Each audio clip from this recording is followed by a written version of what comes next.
what they do. I just know I wouldn't want, just know I wouldn't want, I just know I wouldn't want my bag to be one of those bags. They do. It happens. This is what they do. It happens. This is what they do. It happens. This is what they do. It happens. This is what they do. Happens. This is what they do. It happens. This is what they do. It happens. This is what they do. It happens. This is what they do. It happens. This is what happens. This is what happens. This is what they do. It happens. This is what they do. Okay, through you, Mr. Chairman, to the auditor. Mr. Auditor, is that about the same number that we predicted, or was that different for the ballpark? Because I remember the year before, you were like Nostradamus. You figured it all in advance, almost to the dollar. So you figured it all in advance, almost to the dollar. Because I remember the year before, you were like Nostradamus. You figured it all in advance, almost to the dollar. Nostradamus. You figured it all in advance, almost to the dollar. Nostradamus. You figured it all in advance, almost to the dollar. Nostradamus. Is that about the same number that we predicted, or was that different? Nostradamus. You figured it all in advance, almost to the dollar. Nostradamus. Is that about the same number that we predicted, or was that different? To the auditor, Mr. Auditor.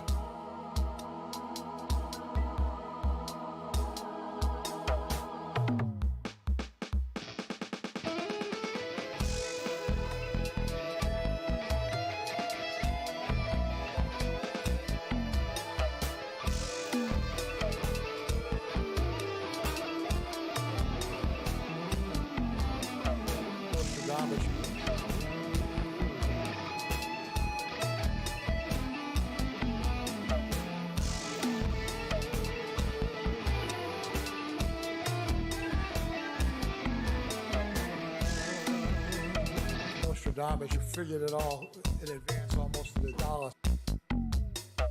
Nostradamus, you figured it all in advance, almost to the dollar. Nostradamus.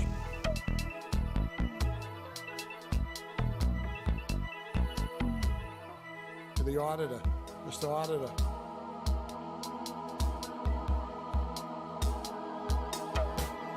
FY25, I haven't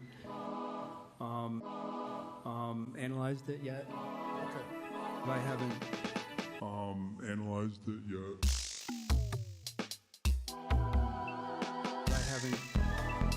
analyzed it yet. Okay. I haven't analyzed it yet. Okay. I haven't analyzed it yet. Okay. I haven't Analyzed it yet.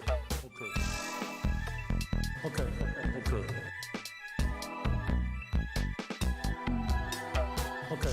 Okay.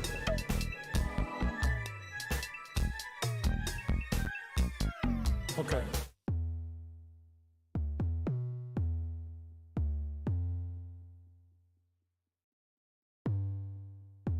That's all we do is drink all day.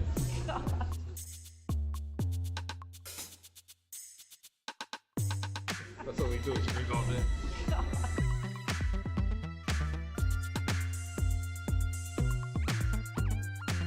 That's all we do is drink all day.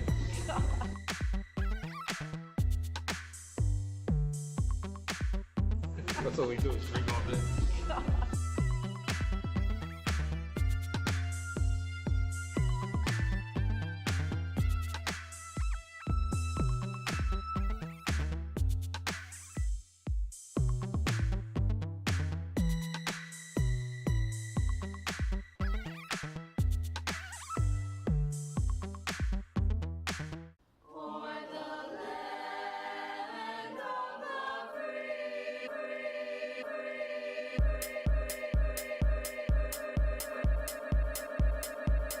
Okay. You wrap up. You wrap up. You wrap up. You wrap up. You wrap up. You wrap up. You wrap up. You wrap up. You wrap up. Thank you. You wrap up. You wrap up.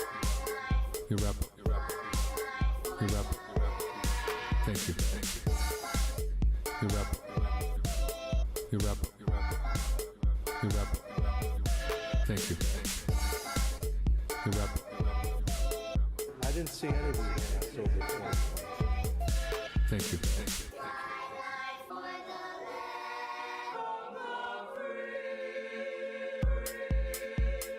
Senior tax work-off program.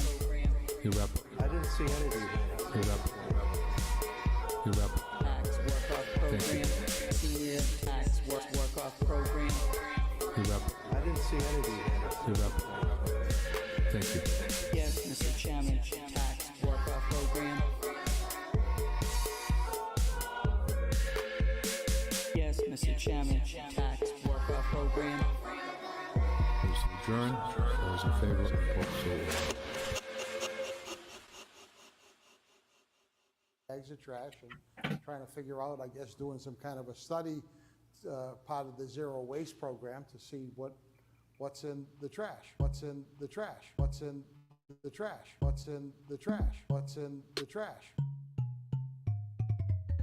What's in the trash? What's in the trash? What's in the trash? What's in the trash? Trying to figure out, I guess, doing some kind of a study. What's in the trash? What's in the trash? What's in the trash? What's in the trash? Trying to figure out, I guess, doing some kind of a study. What's in the trash? What's in the trash? What's in the trash? What's in the trash? Trying to figure out, I guess, doing some kind of a study. What's in the trash? What's in the trash? What's in the trash? What's in the trash? Trying to figure out, I guess, doing some kind of a study. What's in the trash? What's in the trash? What's in the trash? What's in the trash? Trying to figure out, I guess, doing some kind of a study. Trying to figure out, I guess, doing some kind of a study. Trying to figure out, I guess, doing some kind of a study. Trying to figure out, I guess, doing some kind of a study. So people are going through the trash. So people are going through the trash.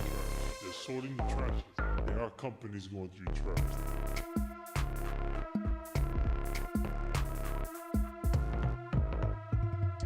They're sorting the trash. There's people sorting trash. It happens. This is what they do. It happens. This is what they do. It happens. This is what they do. It happens. This is what they do. They're sorting the trash. There's people sorting trash.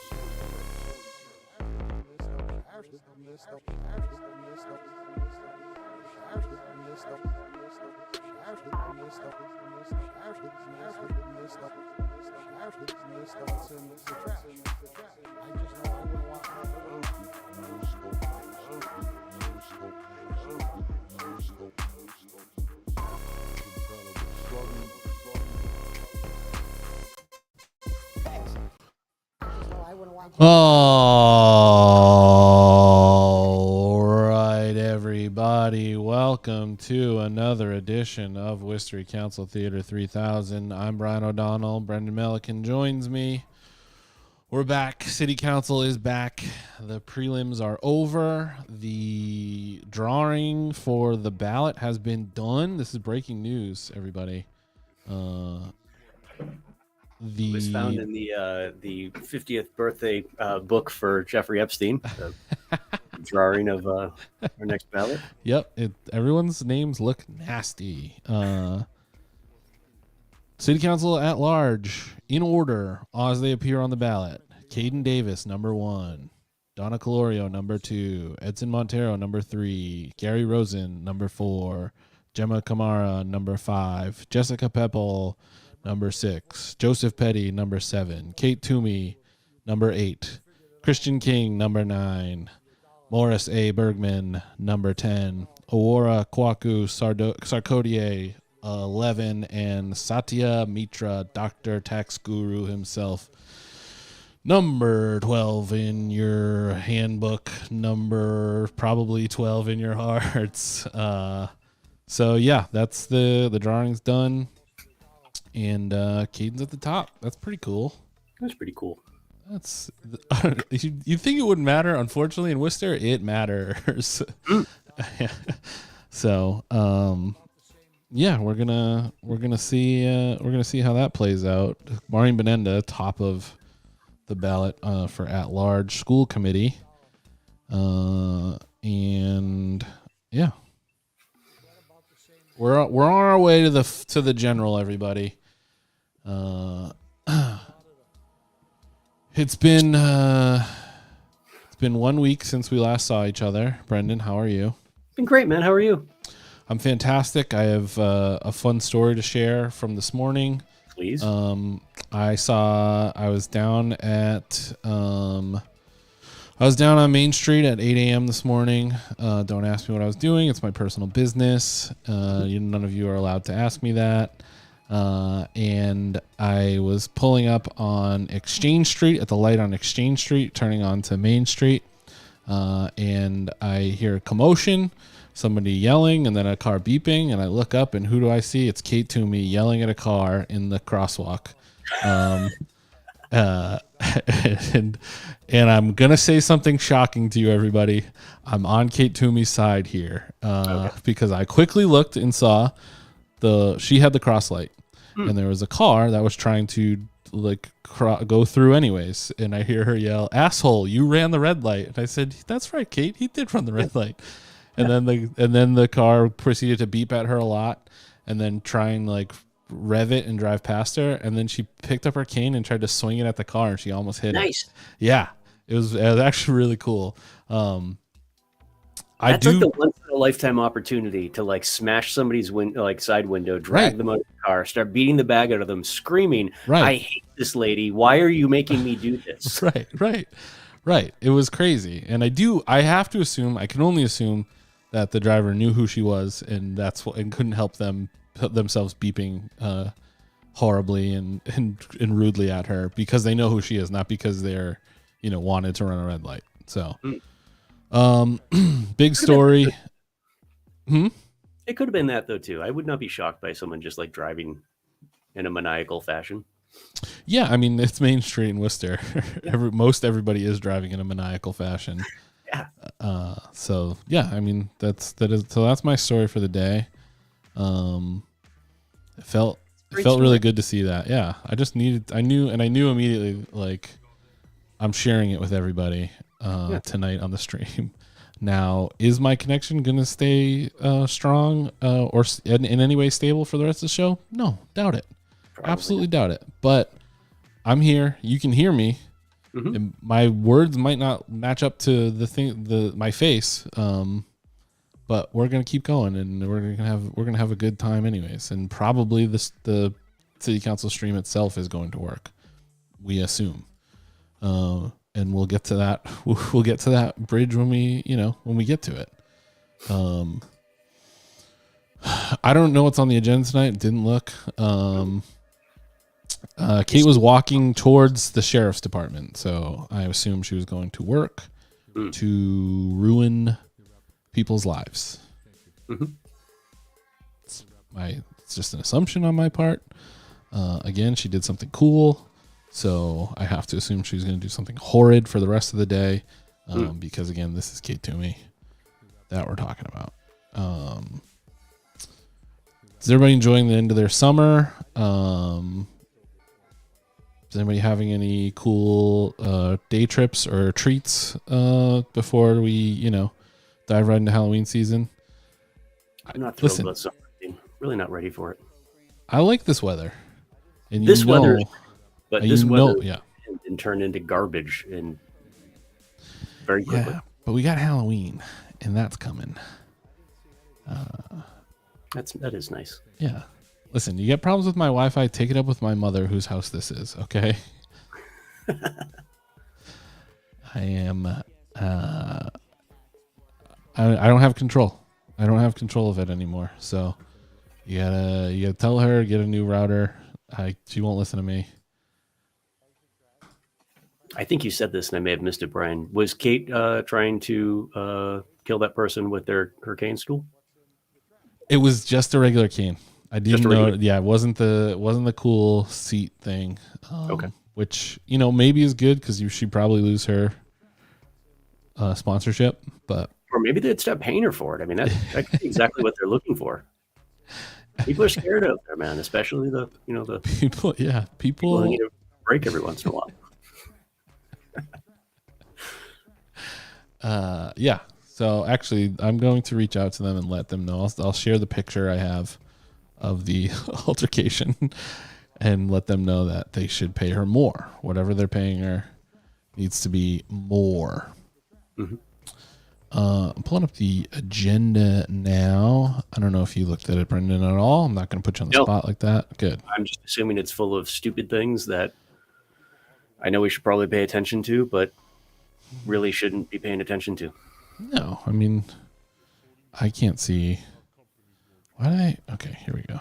Here's the. I don't listen. I don't like this new system that the city council website. I hate it. I don't want to download a PDF to look at the agenda. I guess it's cool that you can download a PDF, but I don't want to have to download a PDF.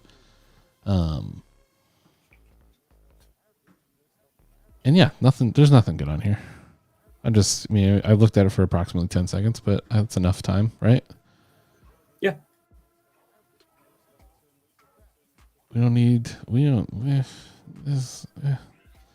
Let's just cancel. I mean, we're not going to have a government in a couple months, right? Yeah. Who cares? Not one we want to participate in anyways. Well,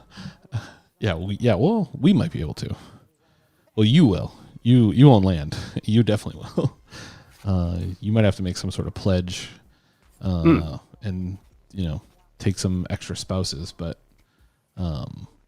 other than that, I think you are in.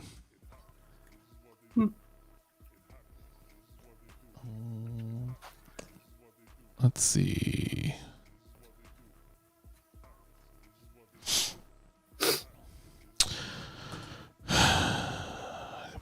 Mike Benedetti, help me out here.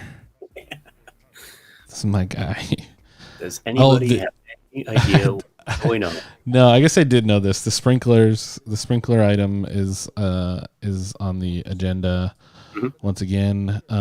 There was a fire today that in D5, I believe, that displaced like 13 people. So really, yeah. Attell posted about it this morning. It was right when it happened, seemingly. So I'm not sure what the details are.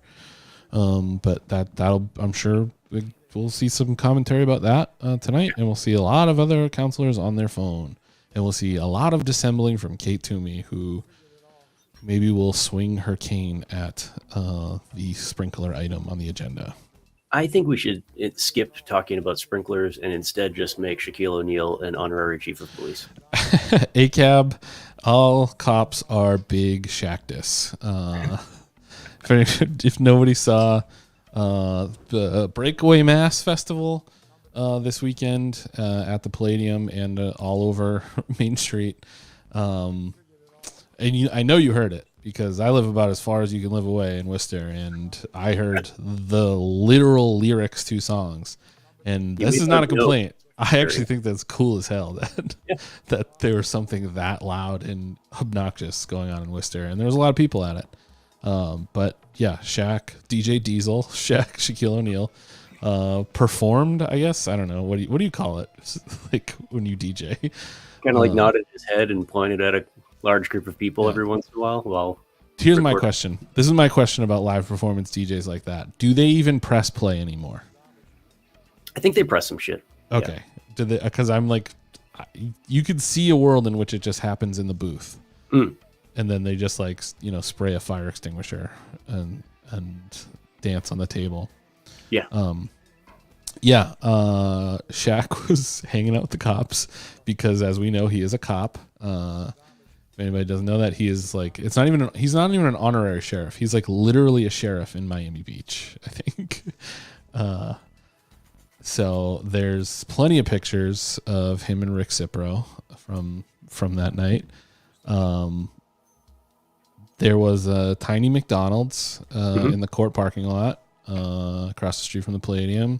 Did they make the Big Shack stand in the tiny McDonald's? That would have been awesome. If they didn't, then guess what? Missed opportunity. Yeah, I cancel you, Breakaway Festival. We have an item, but we'll talk about this when Bill gets on and throughout the night, though. But Saturday before the tornado tore through the city and ruined everyone's good time. Like Saturday was actually like a really like heartening day in Worcester. There was a lot of stuff going on. There was 1 million people downtown. Pride, the parade seemingly went off great. All the events, Friday night, they had it was a fashion show at Mechanics Hall. That seemed to be popping off, and then obviously the festival going on this weekend, and there was some 5K races, and it was just a really cool mix of people that seemed uneasy around each other. And they were all commingling until God put an end to that and sent everybody home for a few hours to cool off. But if you were at any of those events this weekend, tell us what you thought. Tell us how it went. Did you get hit by a microburst? Did you get caught in the crossfire of the tornado officially touching down in Holden? They said it today.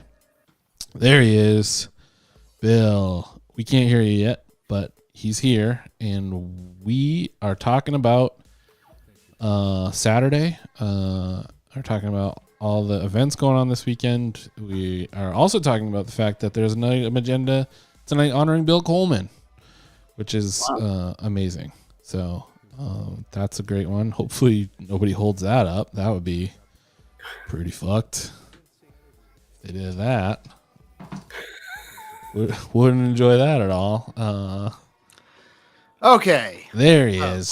What's up? Yeah, I just got done watching the Public Safety Standing Committee, and wow. What an inscrutable drama Kate Toomey has concocted around this sprinkler ordinance thing. Oh, cool. It is something else. I do not know what's going on with it. I am so lost.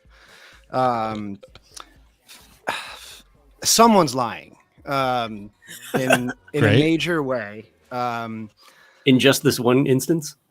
Right. Yeah. All of a sudden, there's a building code that does the same thing as this fire code, according to Kate Toomey, and like some leading questions that she asked the fire chief, and the fire chief, being a good bureaucrat, answered the leading questions to the best of his ability and did not make any of the affirmative comments about the sprinkler ordinance that he made the last time he was called to speak before the city council. So it passed unanimously that they're going to motion to file it, and that's going to happen at the beginning of this meeting. John Keogh seems like he's researched this an awful lot, and was talking about how they're just like flat wrong about the building code covering the same thing as the fire code. I got to be honest, I do not know the ins and outs of this stuff enough to like make an argument or a case either way, but I do know that something stinks real bad here. It stinks real fucking bad. So I assume that that drama is going to carry forth into the city council meeting we're about to watch. Sweet. Yeah. Hell really yeah. Sick. Really sick. Really excited about that. And my house almost got hit by a freaking tornado. I live like 2 miles away from where that thing touched down. Yeah, dude. Pretty nutso. It was scary. It was so scary. Like it was this guy was like, I felt like I was going to get electrocuted by this guy. It was like making whirring, like electrical noises. It was biblical. The storm was biblical. It was a cool ass storm. I was scared for a second. I was watching, there's Storm Chaser Twitch streams where they just follow big weather events. Yeah. And I was watching one that's really sick, and I kind of like want to keep watching it. It was called Storm Chasers or something. I have the link. I'll find it. Well, we bring it in here. Dude, Yeah, some guy called some guy called in to show a picture of the storm from his house in Charlton, and like Charlton wasn't even really in the zone of it, but then he used that opportunity to plug his show that night at the Raven, and he showed a picture of his bedroom studio. So that was pretty funny. I was like, damn, this rocks.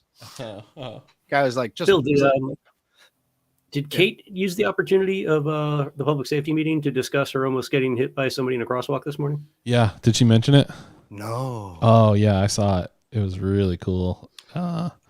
She was. I've told everybody this at the beginning of the show, but basically, Kate Toomey did something cool and right, and it really messed me up. This guy, you know. yeah, guy, blew a red light and almost hit her in the crosswalk at Main and Exchange Street, and she yelled at him and called him an asshole, and then swung her cane at the car and almost hit it. And it rocked. Yeah, that's really cool. Yeah. Is this like from her recounting this somewhere, or is there a video?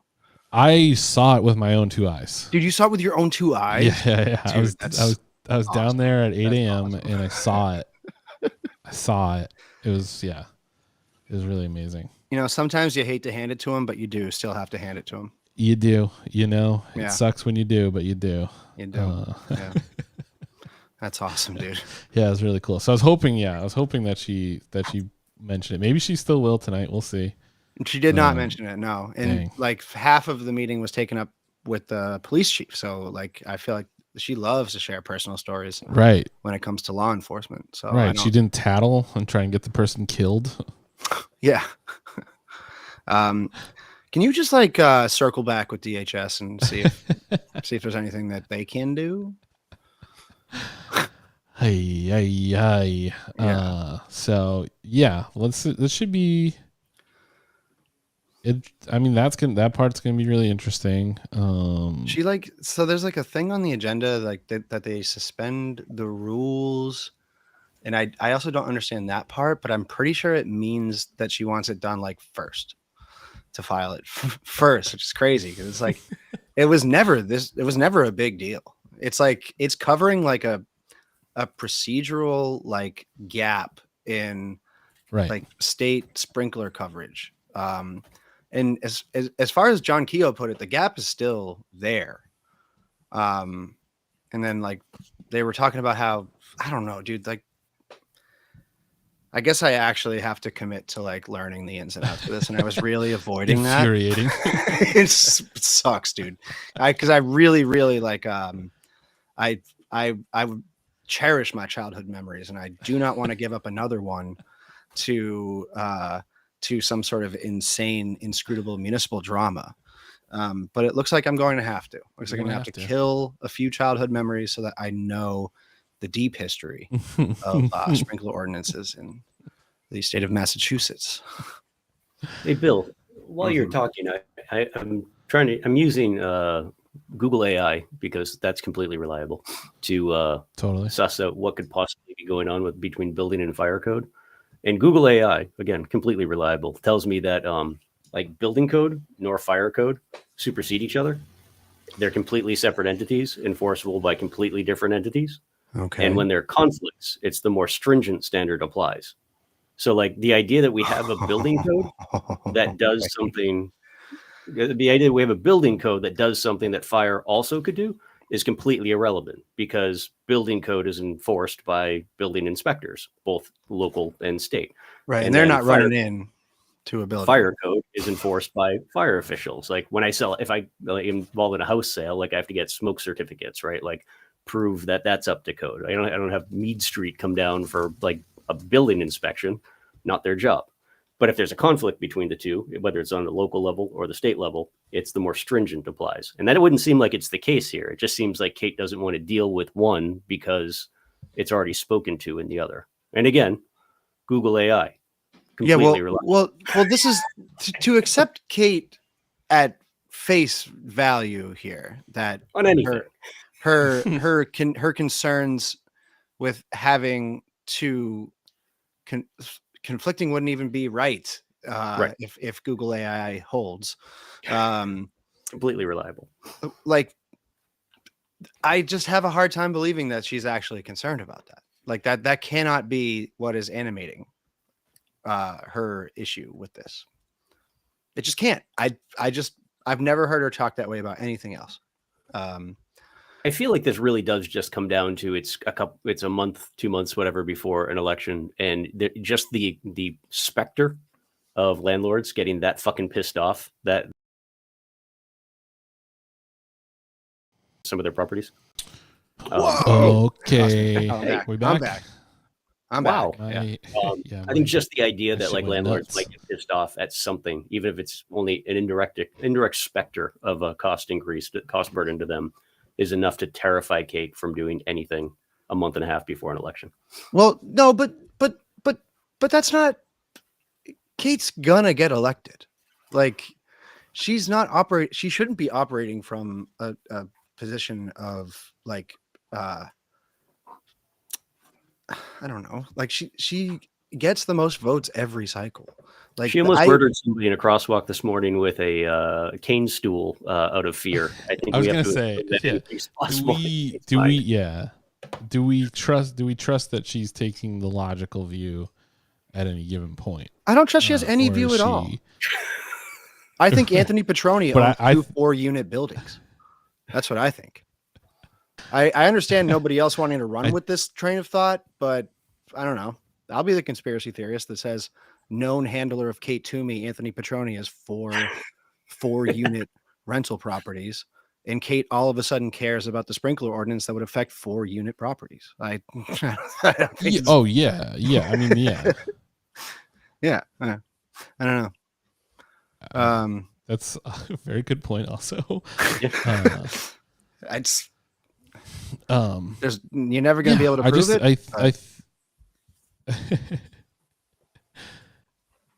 I just think that there's there can be multiple things going on, and she's somebody that operates on a level of a panicked animal at all times, and that her paranoia and constant vigilance are probably the only things that have kept her alive in her mind. Yeah. So I don't know. I was pretty proud of an analogy I had in the newsletter today. Following my train of thought with this being an Anthony Petroni driven issue, that Kate is acting like a well-trained dog who's been commanded to sit, but desperately has to pee. Right? So she's sitting there. She's like, yeah. But she won't move. And the owner, Anthony Petroni, he's out. Yeah. He's just somewhere else. He forgot he even gave the command to sit. Yeah, he's at the beach. He went out in the yard by himself. He's just mowing the lawn. He's actually peeing in the backyard himself because it's nighttime. The neighbors aren't going to be watching. Yeah. And good for him. Yeah. That's what you should do. Yeah. Nothing better than that. So you realize there's an angle no one can see. Yeah, dude. I pee outside for any chance I get. All the time. I've only peed outside at my current place once or twice because there's no, and both of those times I was pretty drunk, to be honest with you, because there's no good way to do it, and the way I did it wasn't good. Yeah.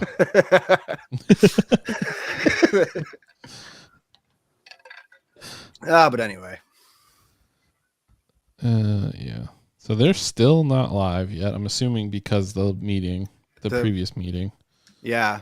Also, very sorry to report, and I'm sure we're going to hear it. David Webb's back, and he is commenting on everything. Every single item. Every single item had a little bit from that. Great. Maybe here we go. But he said he's a resident of Olympia, so I don't know. I just don't know. Oh, okay. Well, I don't know. They need you out there, pal. Mm-hmm. A civil a municipal employee might be having lunch unaccosted. So you gotta get back out there and get him. It raises the specter of whether he's operating the menacing drone flying over events remotely, which I think is pretty cool. I don't know what the technology is like for It'd that. be cool, but I think at the flag raising we know he was there. Okay. I don't know. I believe he was spotted on premises. I've not spent a second of my life investigating. I'm literally going off of one text I got. What are the chances that when he testifies, I'm guessing via phone, that the drone comes flying in through a window with a picture of his face taped to the front of it and just hovers over the microphone? Oh, dude, that'd be so sick. Fred Nathan battling with a drone. The just talking to Joe. Muni Ops subcommittee is going to have an entire year of meetings on that if that happens. What is our policy on people who fly unmanned drones into the council chamber? Indoors. Oh, then all the FPV kids are going to go crazy, and we're going to have demos in City Hall as to how safe they are. It would be a pretty funny and self-aware thing if he flew in a drone with a "Vote for Change" sign like taped to it. I think that'd be pretty funny. Good bit. Yeah.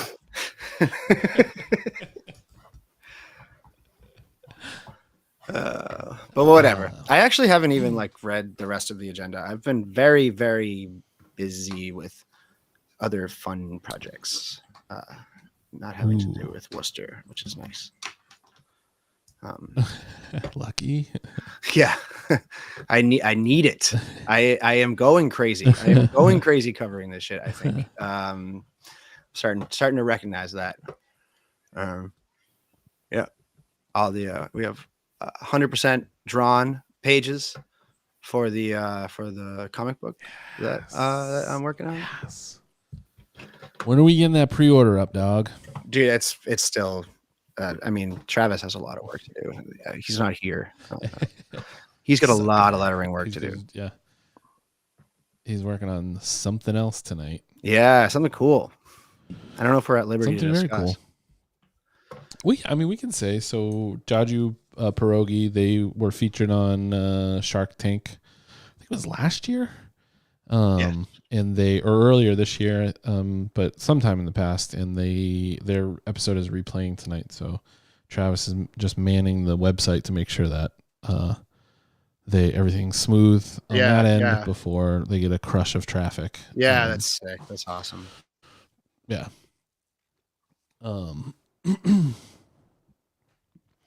Yeah, I keep seeing it in farther and farther places. The Jaju. So yeah. It's very, very exciting.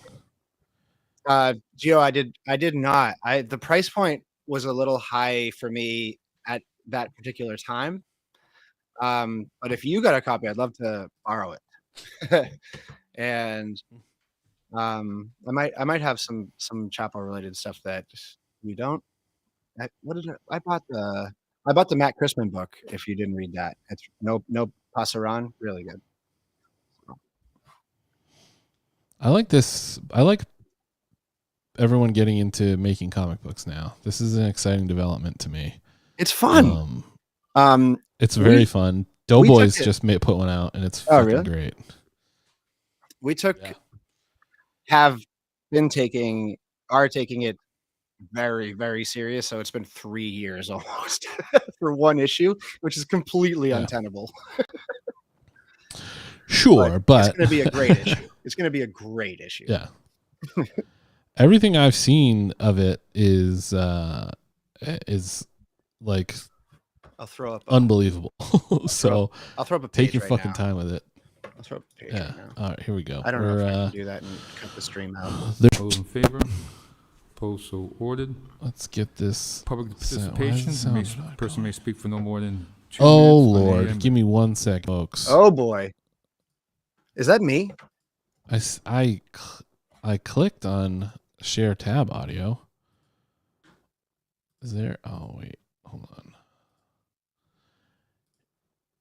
You know what? I think it might be me. Here we go. No, it was. Any person who muted for wishes to some speak reason. on more than one agenda item shall combine their testimony on all items at one appearance at the microphone. The time for speaking shall not exceed 2 minutes for any one speaker or 30 minutes for all I just speakers. re-downloaded Black Hole, Okay. the What's your name? City audio residence, and driver item number? thing for OBS Thank you. and Mac. Fred Nathan, and Worcester. I find that to be 11-15A. extremely confusing. About the whole So little it could have been me. petition there. colleges have No, gotten no, no. away I with buying up property left and right. I'm just dumb. I don't know. My how to work estimate things. is 100 properties in the last 10 years. All Dude, the colleges the way that combined, people from Worcester which they say pay zero properties tax on is so one of the any way that funniest we can things. find out what they're gonna do with the property. It's whatever yes. they Property. want to do. Property. Someplace along the Property. line, we need to know what they're going to do with the property. Yeah, Candy loves that. I'm saying is property. Your That is Honor, a tight shirt. Mr. Mayor. Oh, 12. I went. Me and Katie went to. Yeah, the, it looks like you got it at Eastern Border. Yeah, So, right. 12. Me and Katie went to the fashion show, the Queer the, AF other fashion item, show and I'm drag not show. sure which Yes. item it is. And we got dressed up. Number-wise. And then we went to relating, Moyni's after, to dressed Bill up, Coleman. which made us And the yeah. it was bells a of the very sad ball. day when Bill Coleman died. Guy tried to buy to, my shirt off me, fit and then when in that didn't work, here he tried to sit trade behind there with you his guys black tall and tee girls. for I my think he would shirt. have done a very good And then job. I was like, He's Katie, definitely we gotta been an go advocate, Dude. somewhere else. for the people of This Worcester. sucks. And They're I gonna, always they're gonna enjoyed strip me naked. watching the They are going to debates. strip me. I'm very Mr. jealous that Mayor. you went to that Definitely show kept you because on Raja your, and on your feet and Utica are great. I love them so both. that would be a Yeah. great idea. Raja did And a on the fire down-tempo stations, drag performance to a Bjork song, trying to have calming. which was, I thought it was I really don't know sick. if it's I the thought it was really appropriate sick. word because Yeah. it almost sounds like, I don't know. And I not for just think nothing, that I don't know if anyone people might like interpret the word is calming a wrong. RuPaul's Drag Race fan, but So if you could, there were 3 Ru girls in recheck in that Worcester out this and see if weekend, that- and 2 if of them the are cool, calming and one of them word is I've appropriate. on the show for humor, The next you know, speaker, not like name, real city life, residence, but and item number. like you know, like you hate a sports team. I've hated it for a long time. And that queen bailed as soon as the weather got bad and did not do her show that she was booked to do at the MB Lounge that night. Fire sprinkler resolution. Um, A safe home is As so a white important. dude, I feel I must And everyone distinguish that deserves this to have hate is one. for humor I purposes urge and not each real. counselor and the It's mayor not. to It's do not. what's If I right met and if I not met this drag queen, what I those would with money and like power appreciate them want. as a real person. Worcester families But are in the much the watching. same way that I hate the Miami Dolphins. Yeah. What's your name, city residence, and item number? Hello, my name is Gary Hunter, Harry. District 5, proudly so. That's a nice shirt. First thing I would like to say is the 2 Oh, it says resolutions remove about Mr. covering. William Coleman. Orange. Oh. He was okay. a gentleman. Yeah. I loved talking to him. I hate It's that too bad he thing. wasn't able to represent the city council, but he deserved it, and I always saved a vote for him. So I'm sure there's not going to be any argument passing those resolutions. Second thing I would like to talk to is 7A. Save the last vote for Bill. Oh, I that'd be was a here a good. little bit That'd be a early good before the meeting. memorial shirt slogan for Bill. I don't know Coleman. why this hasn't passed already. Save This the has last been vote. around for a while. Save the last vote for Bill. And while it's not being passed, it's it's endangering the fire people and the people in the apartments. We need this to pass. I mean, I sat here and people said, well, what if the landlord does this? What if the landlord does that? You have no control over that. But you do have control about passing this resolution to make it safer for the firefighters and the people in the apartments. Please pass it.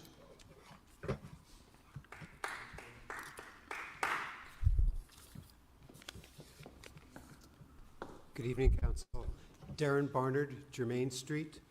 I'd like to address number 9Y. Several of us have come out tonight in strong opposition to the removal of resident-only parking at any time on our street. This was put in place to keep parking.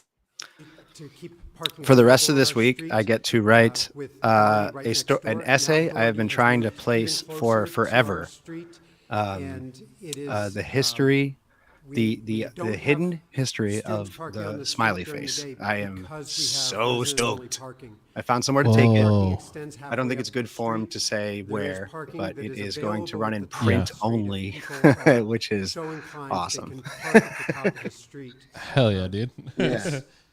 Yeah, Even when it comes out, let us know. That's Yeah, very exciting. yeah, I will. I will. The day hours. It's a short version, so Was- I'm hoping somebody new picks me up football for stadium, what that's the one gonna where I bring in follow terms it of through like parking there Walmart at night shit. when we have football games, when there So are Walmart, active can Amazon. nights, you when there give? Can you just are, give any like a? school functions Sure, there, if the one- If I ask a our question, street you can fills say up yes or with no it. cars, and if Harvey you've Ball, got, Satanist.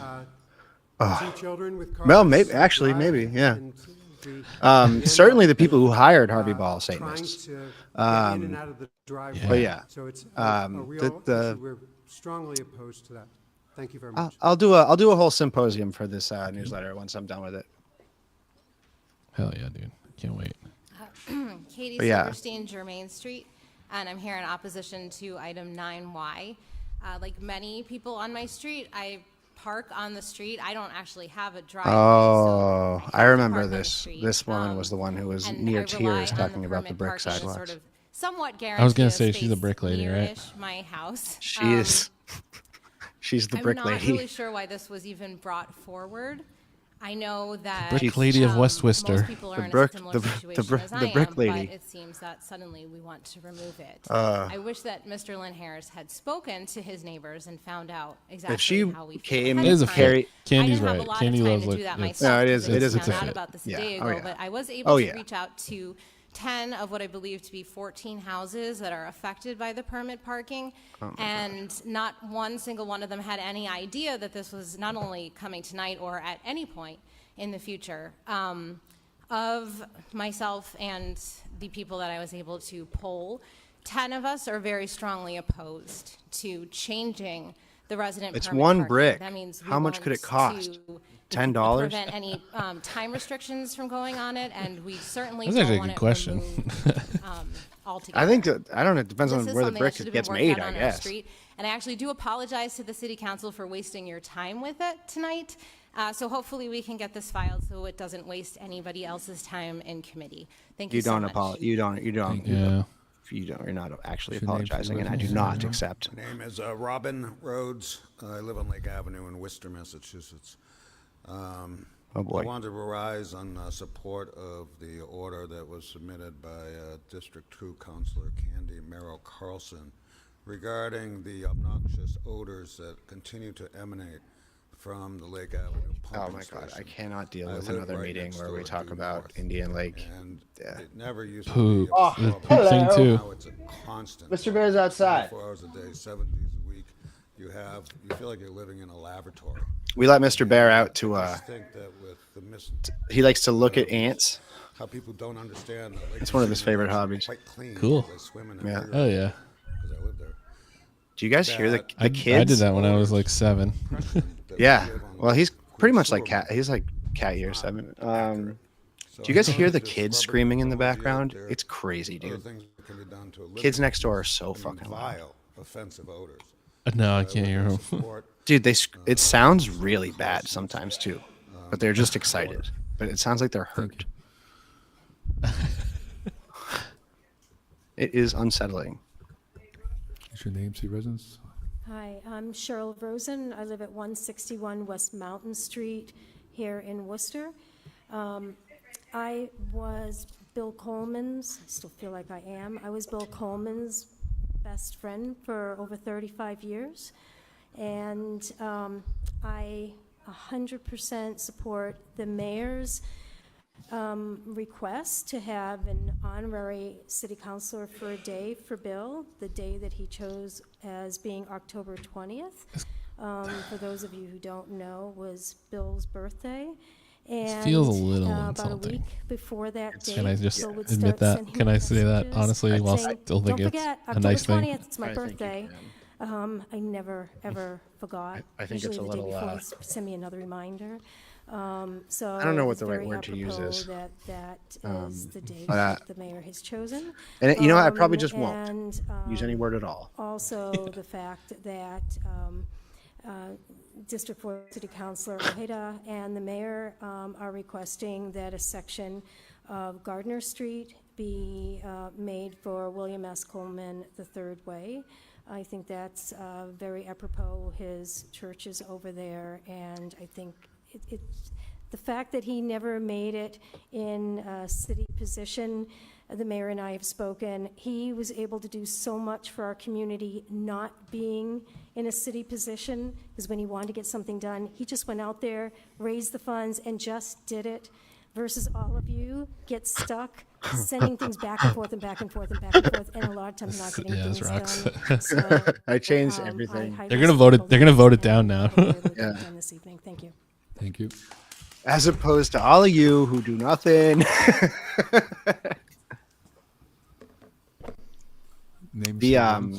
The point though is to do nothing, right? Can we just admit that? In 2023, while laying Brendan, I gotta have you help me take a look at this precinct level versus precinct versus census tract spreadsheet that I'm working on, because it is fascinating. It'd be a really good project to get a couple years plugged into that. Oh, I'd love to. Yeah. So you know the way that the city releases the like election night reports, they call them, that are like image-based PDFs that are almost unreadable.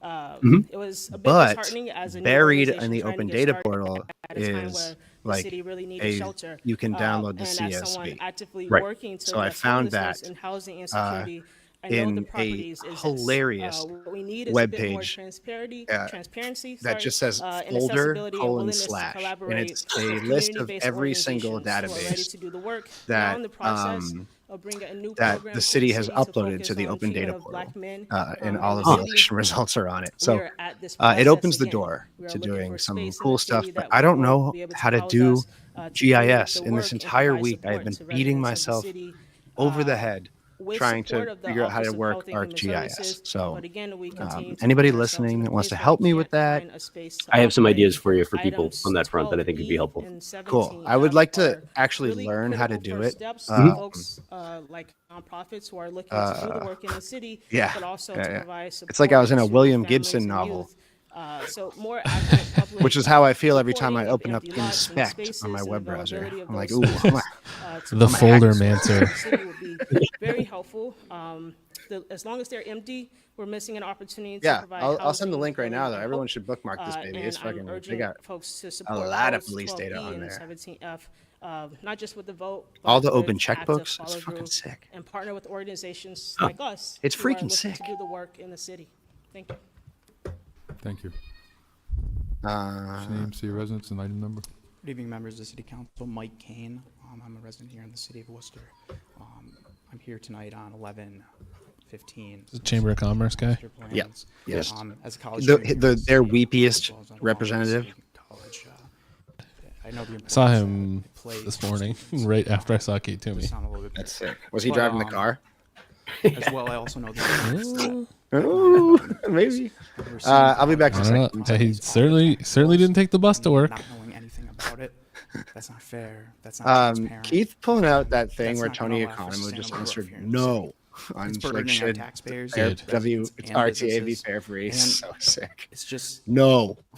There needs to be a long-term plan that is presented by these colleges to our city. All right, I'll be back in 1 second. Our businesses, to even their students. It's important.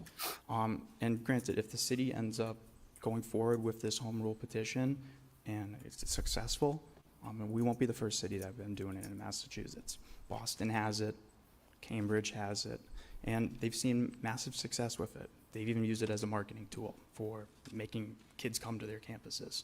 And I know Providence as well, and Rhode Island has it. So, why is he talking like again, this? He's going to whisper. This is an important piece of a tool that we have, and we have at our disposal. And we would look forward to it on the Worcester Regional Chamber of Commerce. He seems like he's trying to calm down like a wild, like 7-year-old me. Anybody on the line? Or? Thank you, Mr. Mayor. We do have a few call-in users online. First call-in user I can identify is David Webb. Trying to meet the resident now. Hi, thank you for that picture of the clock, Nico. David Webb, City of Olympia. In regards to 1112A, the sprinklers. The new city has many issues, but it doesn't have a safety committee that prioritizes their landlord friends and clients over the safety of their entire city. I think 12P is a further attempt to control private contractors so the city can inconvenience them if they don't cooperate, and a blatant overreach of city powers by Councilor Merrill Carlson. Regarding 12O, I know some councilors are always looking for an excuse to give their coworkers in blue more money, but it seems like they just got a bunch of new vehicles and guns in the past few months, so I'm not sure why we're trying to give the police more money. I'm against 13B. Neighborhood meetings function as a place for police officers to meet landlords and property owners, a space where counselors prioritize feedback over statistics and data, and I think we should strive to reach more people than these police inspectional services focused meetings do. Lastly, I'm still in support of 17A. While the city becomes more and more impossible to afford, you've had rent control tabled for almost 6 years now. Please do your jobs. Thanks. Next speaker. Thank you. The next speaker is the phone number with the last 4 digits, 6714. Rent controlled tables. That was over. I didn't get that one. Can you? I think you said have had Say it. your name and city residence. Ken. Hi, it's Colleen Rent West, controlled table. Oh, Worcester, Massachusetts. murder's I just row, want dude. to say I support 12D. We need to crack down on these groups of bikers that are endangering drivers and pedestrians. If you've ever been caught in the middle of it, it's frightening. Item 12S, it's a waste of time. Taxpayers would pay for this budget cut. We know that, and we know where they're going to cut. They're going to cut the police, going to cut the fire. I think that I'm sorry if I don't know the number here. So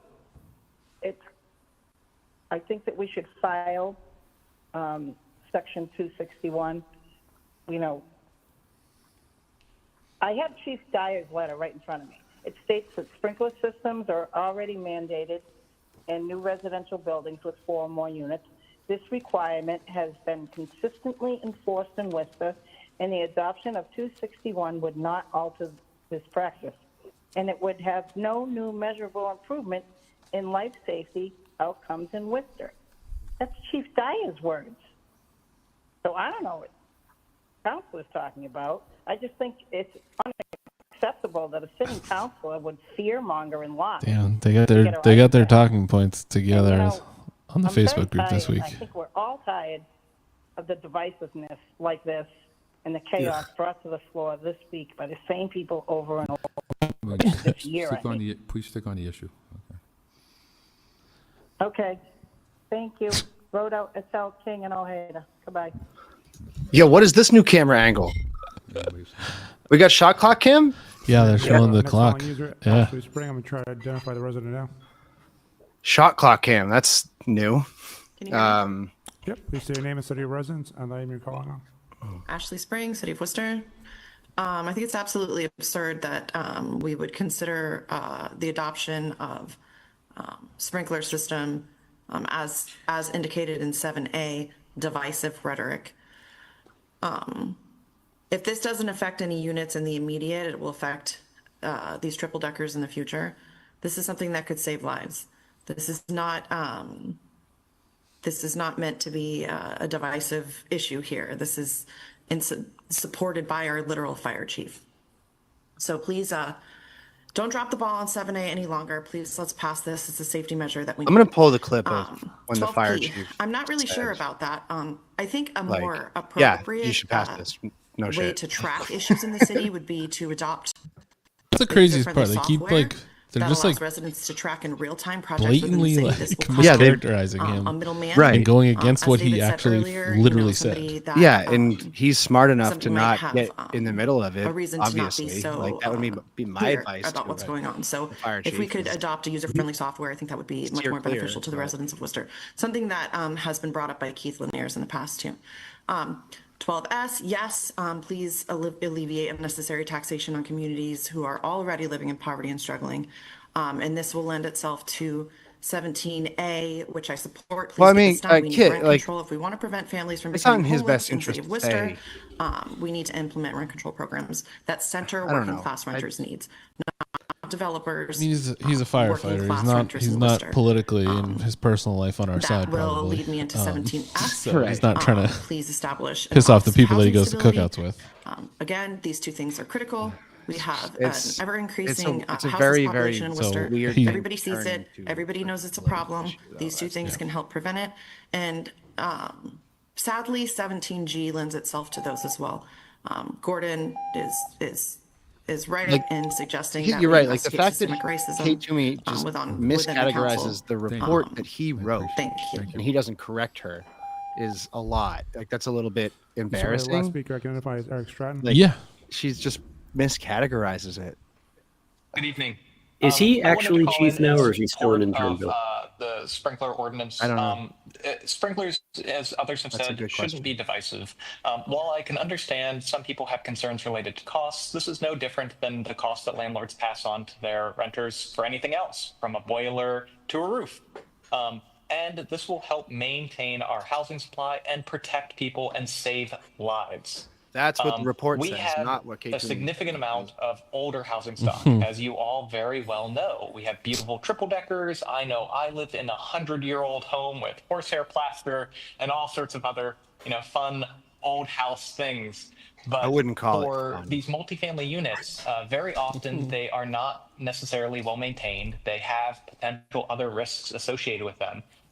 And renters do not have control over a lot of these safety features. So it is important to have fire sprinklers to, again, protect these properties as well as to save lives. This shouldn't be divisive. And I think the city can take some very creative ways to help cover some of these costs. They could implement a grant program to help cover retrofitting these buildings with sprinklers. Potentially, they could look at things like CPA funds for historic preservation or affordable housing and tapping into those potential resources to help cover these costs for some of these buildings. Let's get creative and let's come up with a way to maintain our housing stock in the city. It is desperately needed. With the item related to bikes, 12D, I certainly have no objection to people following the law, following the rules, but I will point out that I have concerns here because, again, this is a council that seems to not have much concern with protecting vulnerable road users. Cars are not vulnerable. Cars are protected by hundreds, if not sometimes multiple hundreds of safety features. Thank you. Thank you. Go ahead, sir. Oh, thank you. Did your name, say your residence, item number? My name's Aaron DeRouge. I live right here in Worcester, Massachusetts, 54 years. I've been all over the country and I've been all over the world. And don't ask me why, but I'm back. I'd like to refer to my own item. Don't ask you why you've been all over the country and all over the world, or don't ask you why you're back. Used to work at Orange County Choppers. Here is there was a misunderstanding with this. You can find me I at have Cicero. already I gone fight through with this my father, process, Paul Sr. And have Find me at approvals. Cicero's 4 I out have of printed them out 4 or if 5 anybody nights wants a to week. see them. That are Wait, is signed that and approved. true? I was just So bullshitting. simply, it was an oversight. I met with the very nice Mr. Westerling, and we spoke, and we feel that we can kind of handle all of this in-house together, just human error. So I don't want to waste anybody's time with this, really, but I just want to have it noted on record that I was here, and, everybody knows about it, and we're going to work to get it rectified instead of having to go through the 3-4 month process all over again. Yeah. What number was that? We are 9I, sir, Aye, Mr. Mayor. Yep. Thank you. Let's see All what right, this and is. hey, Candy, great job with Indian Lake, by the way. We love you. Have a nice day. Thank you. What a fucking dork. Who is we? Well, it's nice to get a little glimmer of Katie Merrill Carlson's real constituency. What's your name, say your Cast residence, of item number? Sons of Anarchy. My name is Trevor Brooks. Aaron I'm DeRouge from requests the Massachusetts, extension and of I'll a be water brief. line on I would just Hastings like to Ave. speak in support That's of what you're 10F, fucking 10G, and Jesus. 10H. For a little context, I run a youth organization that will hopefully have ambassadors in Worcester Public Schools within the next Is this 2 guy- to 3 months. this guy runs the and youth I've heard organization? from people that I've talked to He's so not the far about youth safety concerns across for whom the not only organization Worcester, is but run? surrounding towns and Yeah. cities as well. So please consider. This a FUBU situation? What the? What's this? What's this? Benjamin Button, nonprofit Benjamin Button. We'll close this part of the meeting. Hi, Mokro. We'll go to hearings and orders. The motion is to open a hearing regarding condo location. Wait, that kid was from on Auburn? Street, Fuck and condo off. location on Harrison Street. Get 'em. And the condo location on Winfield Street. Motion to open the hearing. All those in favor, opposed, so ordered. Anybody opposed to these? at 6A, B, and C. Seeing nobody opposed, the motion is to I'm close the Okra. hearing. Those in favor, opposed, so ordered. The motion is to adopt. All those in favor, opposed, so ordered. We are going to 7A.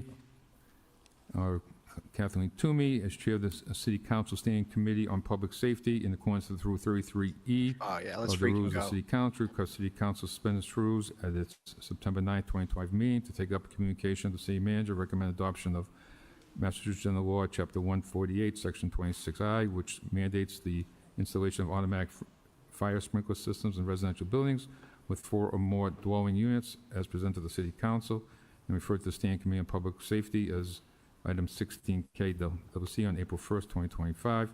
City Council agenda, along with related items pending before the committee. And we'll take this along with 16A.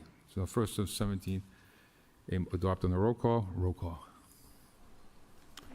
Council Bergman? Yes. Council Calorio? Yes. Council Agia? Yes. Council King? Yes. Council Merrill Carlson? Yes. Council Nguyen? Council Ojeda? Yes. Council Pasillo? Yes. Council Russell? Yes. Council Toomey? Yes. And Mayor Petty. Yes. Okay, Councilor Toomey. Thank you, Mr. Chair. We heard these in subcommittee. The committee voted to recommend to bring to the council at large, and it recommended to file. And we also had a resolution, which I'd like to read, and a chairman's order. The chairman's order is to request the city manager provide the city council with a report concerning any incentives the city can implement to encourage individuals to install sprinklers in their properties. And then the resolution, whereas in March of 2020, the city contracted with the Emergency Services Consulting International, SE, to conduct and create a standard of cover community risk assessment and master plan relative to the operations of the Worcester Fire Department, and whereas at the September 22nd, 2021 City Council meeting, the city's administration officially provided the council with said standard of cover community risk assessment master plan to set forth on a process that built upon the department's practices and bring forward a new era of growth towards national standards. And whereas the City Council of the City of Worcester continues to monitor and address fire stations. I don't remember processes, this and locations, part of the including a report from the fire department meeting, on of the August subcommittee 27, meeting. 24 that discussed siting and design process plans for a new South Division Fire Station I don't at know. 25 Madison Street. And whereas the most recent class of Worcester Fire Department recruits graduated on June 6, 2025, with said class seeing a 4.2% increase in BIPOC recruits over the most recent 10-year average.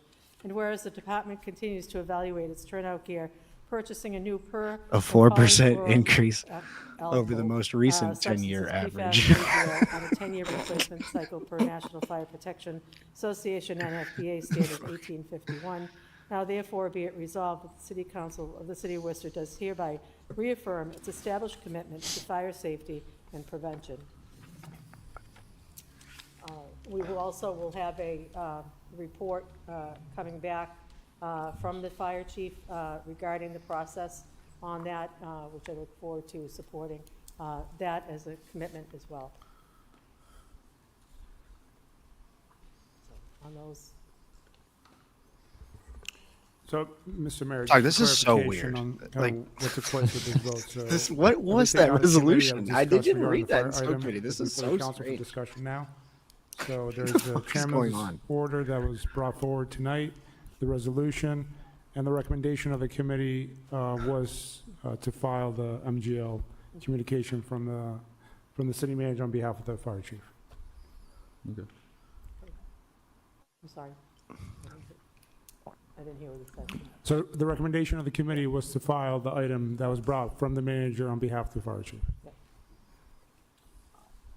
Nico looks pissed off to be there. So, you know, just for clarification. Every day.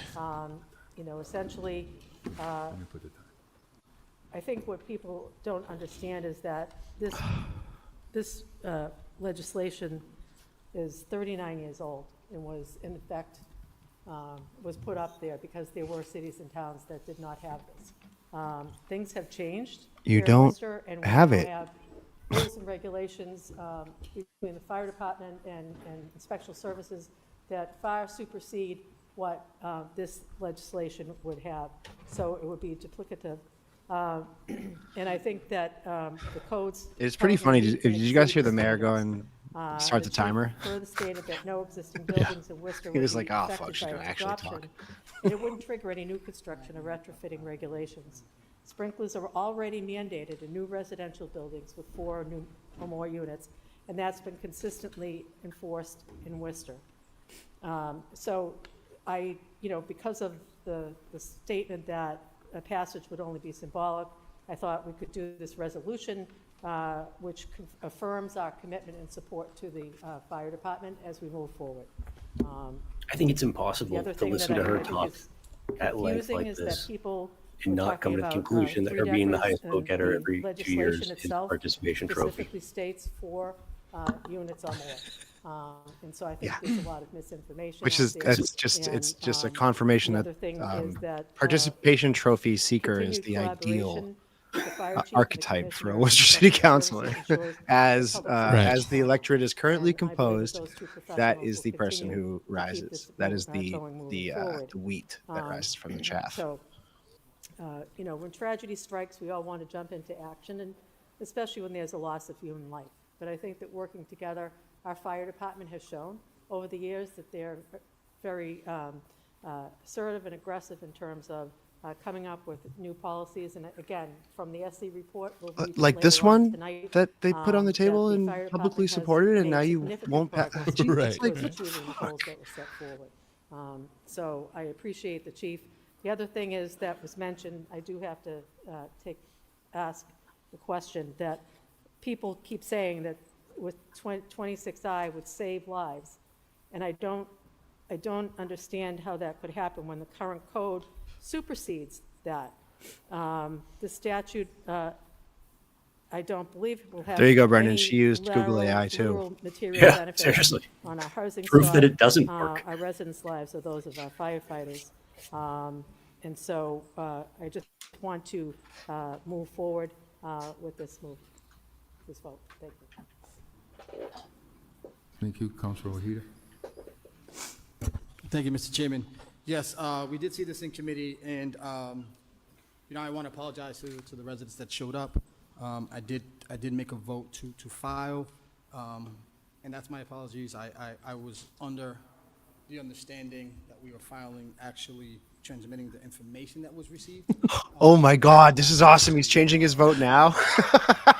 Yeah. Yes. This shit's not going to pass. Professionals in the room and the city manager. That's how I'm calling it right now. This shit's not going to pass. 26I, so I just want to make sure I'm recognizing saying that. Thank you. Okay. Thank you, Councilor Hadrian. Thank you, Mr. Chair. Let me just start by sending a big thank you to Chief Dyer for the work that his department do, for doing his due diligence and reporting back to council what we asked, and for his endorsement of 26I. I want to thank the city manager for endorsing it the same, the state fire marshal. There is a letter submitted to all the city councilors. I reached out to the state fire marshal to receive a letter from him regarding the 26I. He sent that letter to me and to Chief Dyer. That letter is provided to the city council with his full endorsement. I want to thank the Mill Street Neighborhood Association, the Columbus Park Neighborhood Association for also their endorsement of the automatic fire sprinkler legislation, 26I. The reason why all these folks are important is that they were actually right there when my residents at Washington Heights went through 2 fires just in the last year and a half. In fact, between January 2022 and September 2025, there have been 2 major fires in multifamily units just in District 5. One building collapsed, this council will remember, at the Mill Street building that displaced hundreds of people. And this morning, Mr. Chair, I came back from speaking to 13 of my residents on Stafford Street who were displaced by a fire this morning. And kudos to the fire department and specifically to Lieutenant Melvin for providing fast service, but also providing extra information to the tenants in the way that they deserve to have. And while 26I would not have applied to the fire on Stafford Street, I bring that up as a literal example of over hundreds of my residents just in the last year and a half being displaced by fires. That is what the lack of fire sprinklers does. It upends people's lives. I want to make it very clear for anybody on this council and anybody watching that the only reason this is on the city council is because Captain Bull, a fire expert in the fire department, reached out to me after the major fires on Washington Heights to inform me, educate me, and urge me to have this on council. And I also appreciate the conversations that I've had with the fire chief, who as recently as during the April budget sessions, clearly and resoundingly offered an endorsement of this legislation. So I keep hearing this is symbolic and that we need to focus on education and rental registry. For the record, I have been one of the biggest proponents of not diluting or imposing exemptions on the rental registry, using code enforcement to make our housing safer. And as far as education, right after the fires at Washington Heights, the chief, his team, Lieutenant Nushinsky, Lieutenant Melvin, and I facilitated conversations and educational components with the residents at Washington Heights and in the district. I have been doing my homework. We heard something changed between when the fire chief endorsed this measure and today. What exactly has changed? The law hasn't changed, the need hasn't changed, and later I will speak about actual buildings in Worcester that have gone major renovations that actually haven't had fire sprinklers. I think that it's good for the public to know that as the person who brought this forward, I have taken my time to speak to other fire chiefs. So I've spoken to fire chiefs in Fitchburg, Hopkinton, and the state fire marshal, as well as District 5 residents. It Worcester's is because different? of them I don't know that if you know this is this. here. I want to make it clear. It didn't happen on an election year. It Kate, happened tell me, because I my have a residents needed my sausage support and link advocacy. to a And knife that fight. is what I'm doing here. I want to mention also something that is not frequently mentioned on the city council floor. It sounds like something I would do. 193 communities, as recently as Yeah, don't threaten me with a 2020, good time. have adopted 26I because they see the need to close the fire gap. Many vulnerable residents that we talk about here all the time live in Worcester older pre-1997 multifamily apartment buildings because mandatory sprinklers did not become a code requirement until that year. All I'm asking is for Worcester to take this step to better protect our residents and our firefighters. So let me address a couple of points. The statute that I've asked us to adopt requires multifamily buildings with 4 or more units undergoing significant renovations. That is what the Supreme Court in Massachusetts took up when Fire Chief Pond from Holyoke brought this case, or the person that he had wanted to do renovations and fire sprinklers brought to the Massachusetts court. Opting in does not add new building code requirements. Nobody is actually saying that this adds new requirements. The law, though, this law would allow the fire chief to enforce the statute during significant renovations to protect building residents, firefighters, and neighbors. That does not exist right now. If a building is going under significant renovations, the property owner can bypass the law by staggering the renovations. The fire chief can make recommendations. He cannot mandate the property owner for installing fire sprinklers. I'm going to read directly from the fire chief That's words. the first There time remains anyone's been a able to small explain segment that of in a older way that makes sense buildings to me. where current codes may leave room for interpretation, particularly in the case of substantial renovations. By adopting Section 26I locally, we ensure that no gaps in fire safety remain, particularly in vulnerable structures. This measure will further help reduce property loss by offers a straightforward approach to ensuring that necessary fire suppression systems are in place to protect both occupants and property. It is designed to enhance safety in a practical manner without imposing undue burdens on property owners. These are the words of the Worcester Fire Chief Dyer, who I deeply appreciate for bringing them forward. I am tired of hearing Councilor Toomey state this is symbolic and redundant. This is simply not factually true. There are 3 buildings in Worcester. In 2017, the 24-unit building at 115 Pleasant Street went under significant renovations. There was no fire sprinklers mandated for this property. 26I would have mandated this.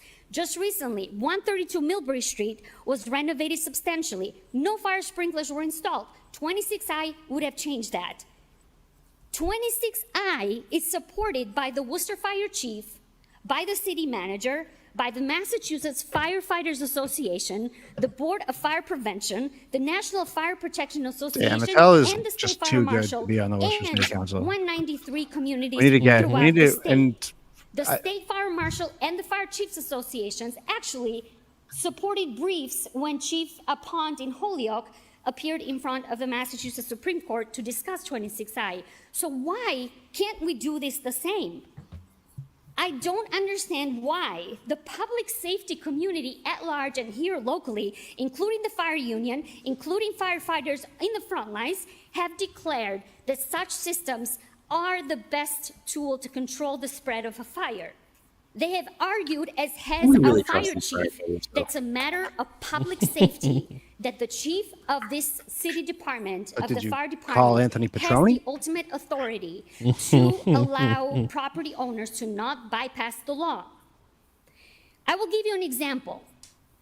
There is a loophole. in the Firefighters law. knew what they were doing. Why do they keep having these Some fires? engineers or builders can minimize the work under the threshold to avoid the fire sprinkler law. A couple more minutes. They may perform partial reconstructions to not trigger sprinkler I changes. don't in think larger firefighters should be complexes. starting I so am many going to read fires. the words Like of the I fire get that they want to marshal fight, to but the like letter Chief Dyer and I spoke back in we March. need to stop. For Like, the just safety setting stuff on and fire so they well-being can, of like, Worcester fight it, residents, you know? I Yeah. strongly encourage the Worcester City Council to Like, adopt water. MGL Guy Chapter who thought 148, Section guy who thought 26I. Backdraft was a documentary. Adoption of Section 26I would improve fire safety, protect lives, and It's like reduce these windmills. damage They to must property they must take across so much the electricity to community. keep those things moving. I am simply stunned that at a time when I waste of just resources. literally came back from 13 of my residents newly displaced, when we know the impact that fires have on our firefighters and in our building properties, when we know that we have the oldest housing block, that we are using words like a symbolic redundant measure. It is not. It should be incumbent upon all of us to protect our residents, to enhance our fire safety. And Mr. Chair, I hope that this council takes a really close look at what a no vote means. What a no vote means tonight is that we are choosing to not take advantage of a simple, straightforward measure that the Worcester Fire Chief and the city manager have fully endorsed. You know, I feel more comfortable voting for the participation trophy. Whew. There was, Joe Petty. I don't know that I can just all that. Just a point of order before my time starts, Mr. Chairman. Point of order before my time starts. Oh, we still haven't changed the time. I just for clarification, I'm a little bit confused about how this came out of committee. So, did it come out on a roll call vote? How did it come out? Did it come out just to file it? Has there been a motion on the floor to file it yet, through the chair? Just so I can be clear. Mr. Corker? Through the chair to the council. So basically, my understanding from the committee meeting, I was not the clerk, but the deputy informed me that it was a roll call, 3-0, to recommend file the manager's recommendation of accepting the MGL. So tonight, before the council, based on the rules, you voted to suspend the rules to accept the committee's report. So the committee's report had the recommendation of the committee to file, recommendation of the city manager to accept the MGL. There was a chairman's order, and there was a chairman's resolution that Council Tooney read. Thank you. And just for the public's purpose, as a point of order, can you explain what that motion to file meant in this body? So Just, the like, if you recommendation could dumb of- it down a little bit for these folks, for some. Of course, folks so that are watching. basically, through Calling the chair us to the dumb, council, Christian? the recommendation of the committee. Can you dumb it down was for to file somebody the that's not me? acceptance of the MGL. I don't have the MGL in front of me, but I. Because I'm smart, but I like don't know, for Council other Toomey, do you have the people. actual item of the committee? I can read you the item in the agenda if you like. If you feel it's necessary. Sure. This way there's more clarity.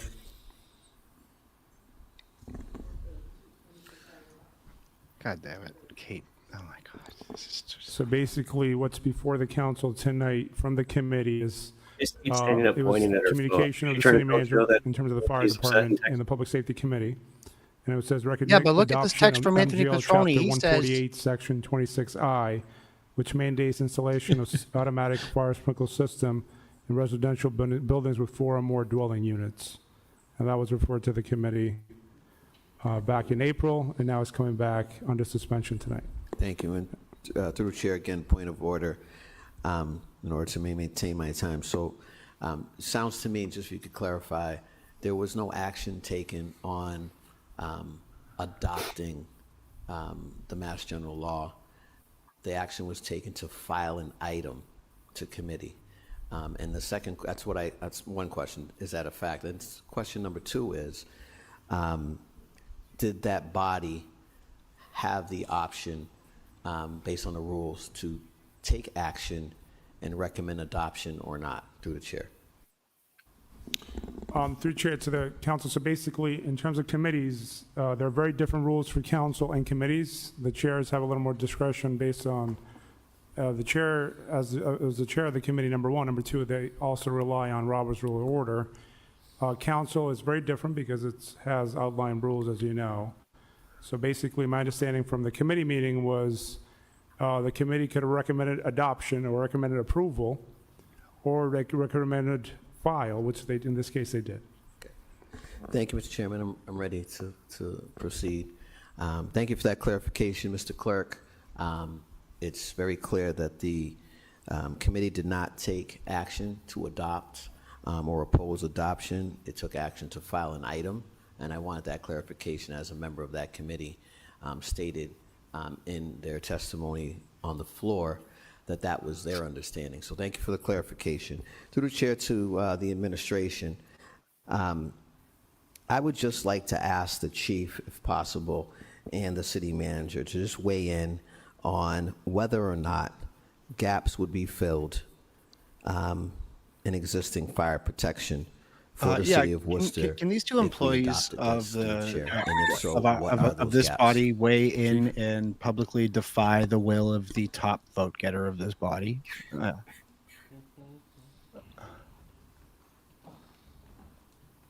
Chief. I do feel it's a little bit rude to make the fire chief do this. Through the chair to the counselor. Attell did it right. You should do it yourself. Properly between the code department and the fire department, there should not be gaps that exist. Through the chair, I missed that. Could you just repeat? It was a little muffled.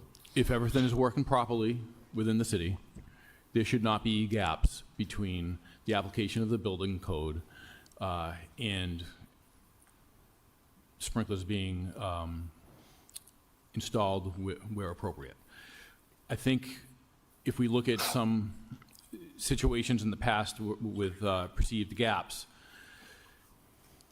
there was probably a lack of knowledge of the McLaren standard that came out of the Holyoke case, in which I think I actually really like Martin a more lot, power to and I the fire chief don't than like the that fire they're chief making him do actually this because has. he's not a public speaker. Like Part of my job is to protect the city against lawsuits and claims, and I need to make sure that I mean, follow that it's the job, this though. could be standard, well, I mean, basically, it that could be an has been email, it could be a approved by the report, court. right? Like this That is means a that it's conversation not with his it's job not, is bring up in the fucking sole fires. judgment of the fire chief. Kate's job to is just go taking in her and say cane and that 26I, transforming into stool form 26I and qualifies watching a here, and house therefore burn. you have to sprinkle the building. I would have to apply the McLaren standard, which is very close to what the building code is. What's the difference? It's a matter of semantics. So, not semantics. I shouldn't say that. Words matter. Yeah, I the think building code. I do think that it's because has a Kate table in the building code like that actually lists what was substantial renovations just pretty are. blatant about In 26I, at the very least it speaking has, for him. It kind of substantially requires rehabilitated. You know, getting him on the record here. A lot of people would assume that. I agree with means that part, Kit. I think that's where it's or more my shameful representatives or that agents are taking a look at a building and saying, okay, this constitutes the city substantially and then making them rehabilitated. testify when some of them are fact, not really when you apply the McLaren standard, you have to weigh the cost of the and their renovations. jobs are very much dependent on her body. Will the building be like new upon completion? And so really it brings it very close to what the building code is. And can you explain your recommendation to the council pertaining to this matter? Absolutely. Through the chair to the council, As a fire chief, I always support installation of sprinklers wherever possible. Symbolic or real, I support sprinkler installations. And education laws on the books that, that provide for sprinkling of buildings. That is why I made the recommendation that I made. That's why I still support the recommendation that I made. But I do think it is incumbent for me to provide this information that I learned later regarding the McLaren standard. Thank you. You stand by the recommendation. Have you had any communication with the state fire marshal in this regard? Through the chair to the counselor. Thanks for I did subscribing, when, Plutonium Shore. He wrote the letter that was requested of him. Can you share a little bit about the nature of that conversation? We discussed the standard, or 26I, and the circumstances that brought it about. And what's your understanding of the state fire marshal's recommendation? I'd prefer not to speak for him. Okay. Did you read it? Excuse me? Did you read this? I did read it. Okay. Why is Christian? Come on. Your, this is not after you read his that. fault. Is it your understanding that this letter is in support of your recommendation? Through the chair to the counselor, may I take your copy for a second and refresh myself?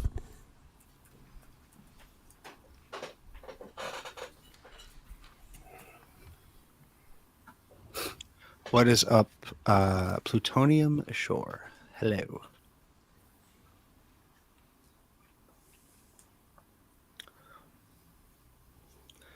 I don't know if you guys can see this, but I'm working on a rig that allows me to walk around my house on the stream with a staff, much like Gandalf the White, and stay on the stream the entire time.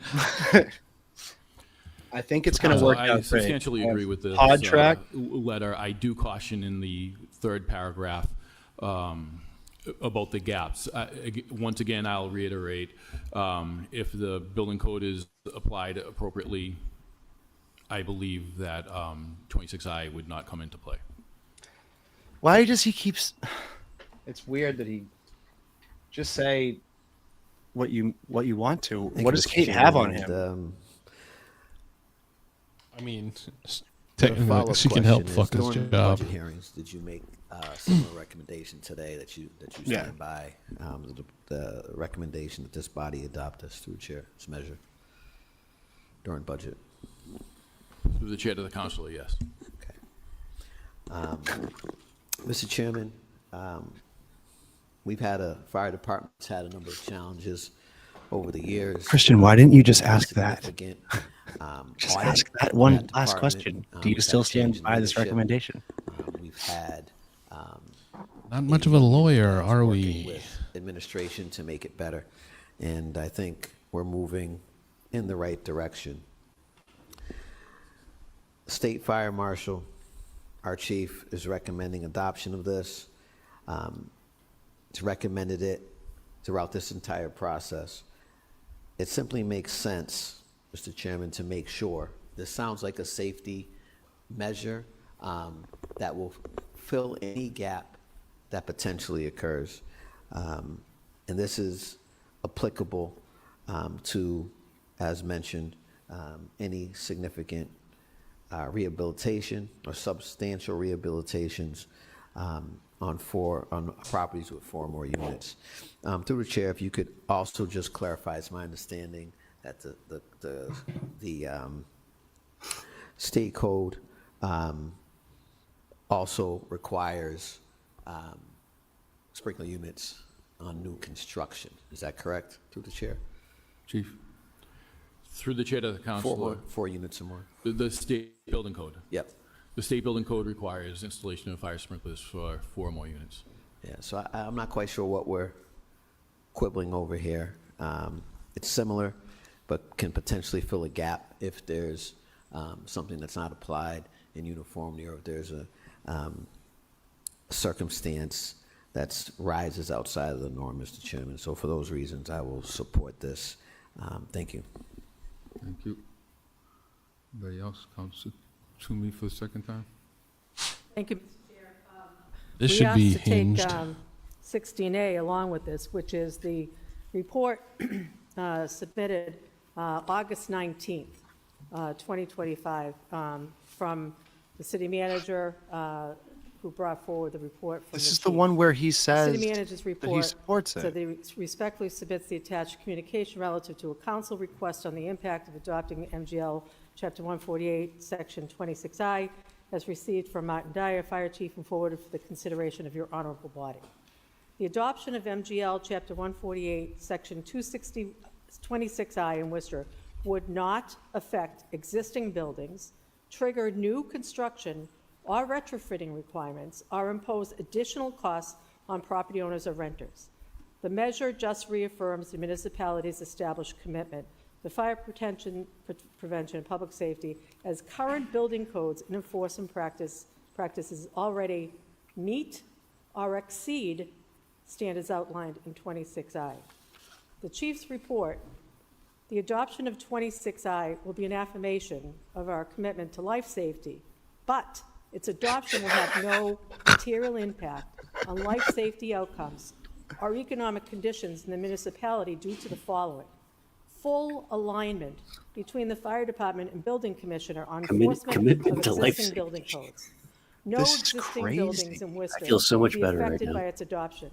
The adoption of Why? 26I will 9 not years I trigger sleep all any the way new through. construction or retrofitting requirements. How are you speaking Therefore, against? there will be no cost passed on to property owners or renters. She not. She Further, doesn't the review of building understand. permits He doesn't and under- no one occupancy can tell her, I certificates issued guess. Over the Like, past 20 years, He's writing in favor 20 of years, this. Like, you confirms can't just that read it all qualifying a bad buildings way have been and make constructed it under sound codes different. that already required sprinkler systems. This is There are so no examples stupid. of existing She mean buildings they that would like be when they newly say like impacted no by the existing adoption of buildings, they mean 26I. as currently Based on the constituted. Mass State Building But Code, if sprinkler there's systems are already renovations, mandated in new this residential would buildings with 4 or help. more Yeah, units. she's just. This I guess. requirement has been consistently enforced in Worcester, and the adoption of 26I would not alter the practice.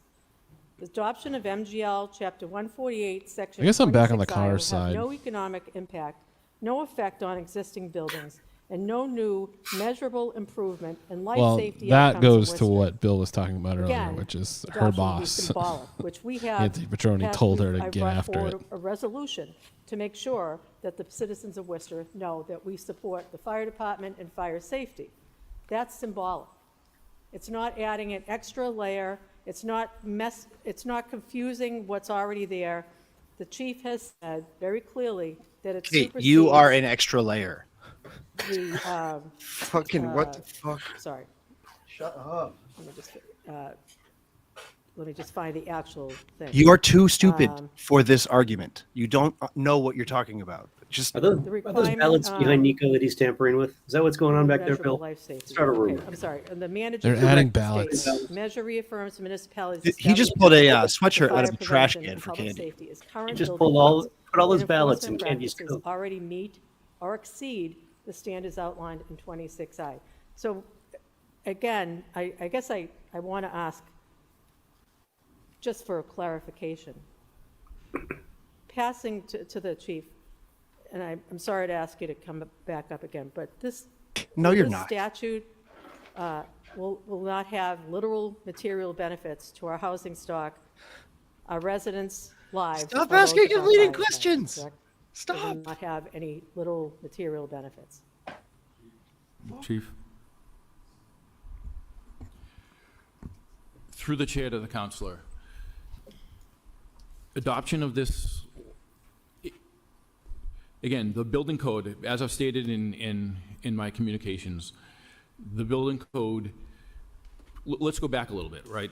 Yep. When 26I was adopted, the building codes were not where they are today. Correct. In the intervening years, and that made the adoption of 26I really important, right, and impactful. Mm-hmm. In the ensuing years, the building code has been updated, it caught up to 26I, and has since surpassed 26I. So if the building code is being applied appropriately, it should not have an impact. Okay. I So want to this know why she cares adopting if that's the 26I case. will not save any lives. Current code supersede, correct? Through the chair to the counselor, They don't supersede. Ugh, God. that's a tough question. That's, I don't think, Why would you ask I don't him feel I'm to qualified to answer that. Okay. Okay. What a crazy So question to I would ask say you- somebody. you couldn't say that it wouldn't. So, at any rate, I'm just saying Jesus that the Christ. statute This is has so fucked no up. impact on the safety is of our so- firefighters. By not passing it, we have not put a single firefighter at risk.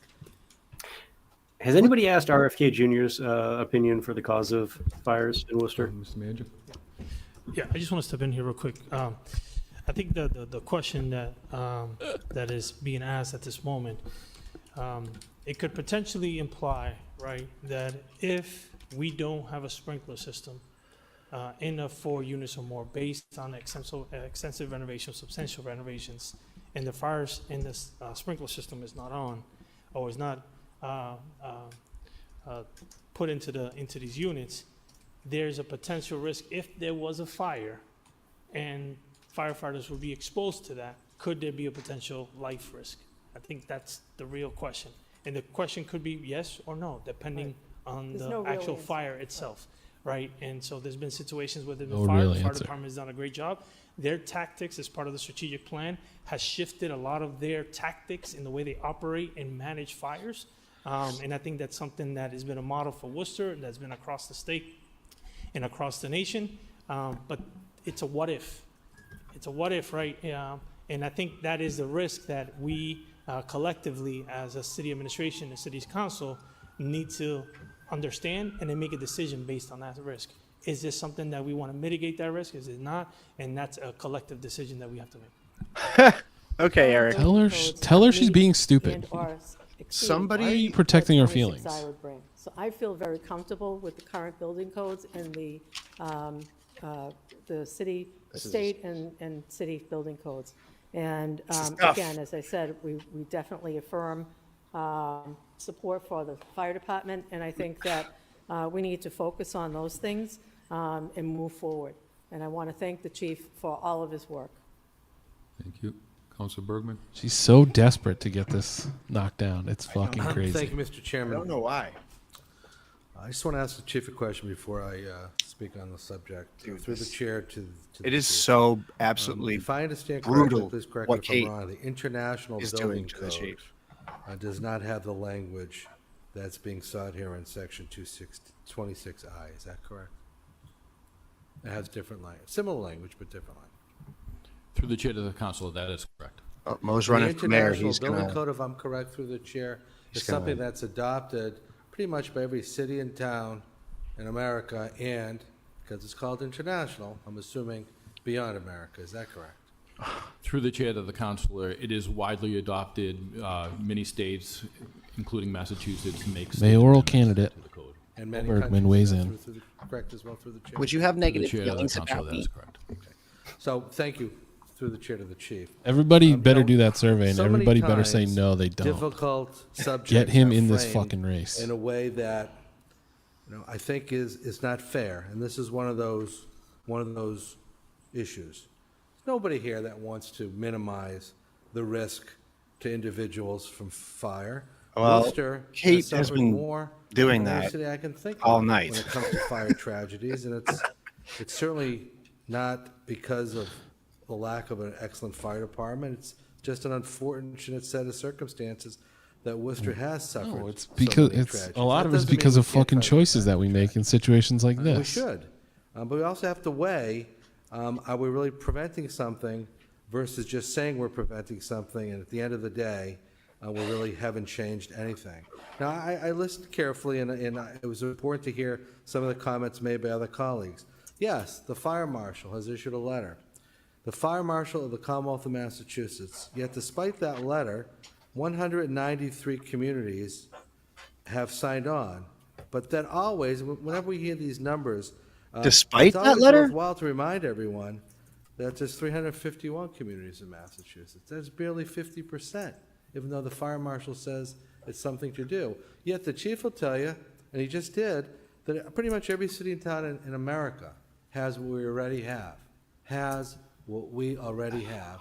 50% more or less, it's actually 46%, we'll round it up to 50, of the communities in Massachusetts Kate Toomey wants to are doing put your life exactly at what risk we are from doing fire up to until save now, a few which is bucks. Using the international building. Despite was so weird. Now, when we talk about safety nets and filling in gaps, this doesn't address duplexes. There's a lot of renters that live in duplexes.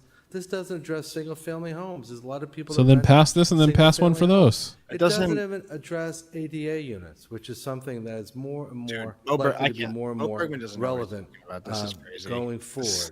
It addresses. This is my certain number. What? Mulberg construction doesn't know what he's that talking we've about? heard has already been addressed under the existing. Bill, don't say codes. that. Now, I heard somebody, I believe as a member of the audience, say, well, we can't worry about what might happen down the road, what landlords might or might not do. Yeah, we can. Because our job is to, my job at least, and I think many of my colleagues would agree, not all, is to think about the unintended consequences. We're trying to help vulnerable populations.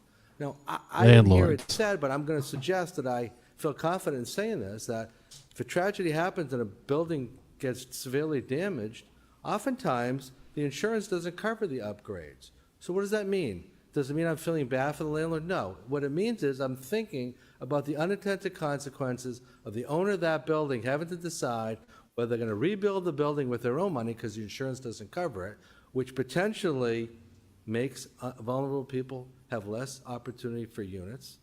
And the other consequence, which is if this gets adopted and people realize that in order to make improvements, they're going to have to put a sprinkler system in, what are they going to do? Well, human nature being what it is, it's no guess, it's common sense.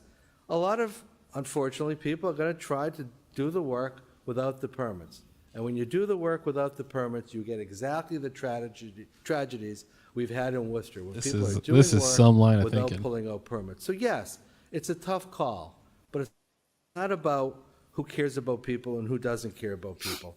It's weighing whether or not this really improves anything. This is whether it really- fills all the gaps, holy or moly. whether it just sounds like it does, and also whether or not it's going to cause the unintended consequences of people not having the funds or trying to avoid spending the money in doing things without permits, which to me is every bit and perhaps even more dangerous than the status quo we're in now, which, by the way, it's the status quo that's been adopted by almost half of the cities and towns of Massachusetts and the International Building Code, which covers virtually every city and town, I believe, in America.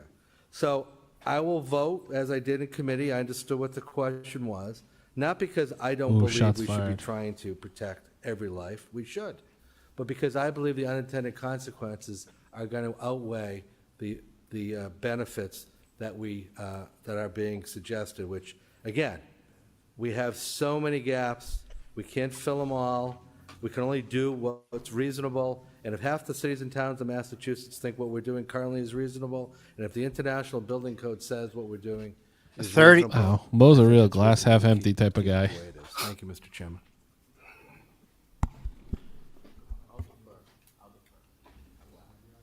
I appreciate you recognizing me for a second time. A lot has been said tonight. I want to deeply apologize to my residents in District 5. I want to deeply apologize to the chief for being put in an awkward, very weird position tonight.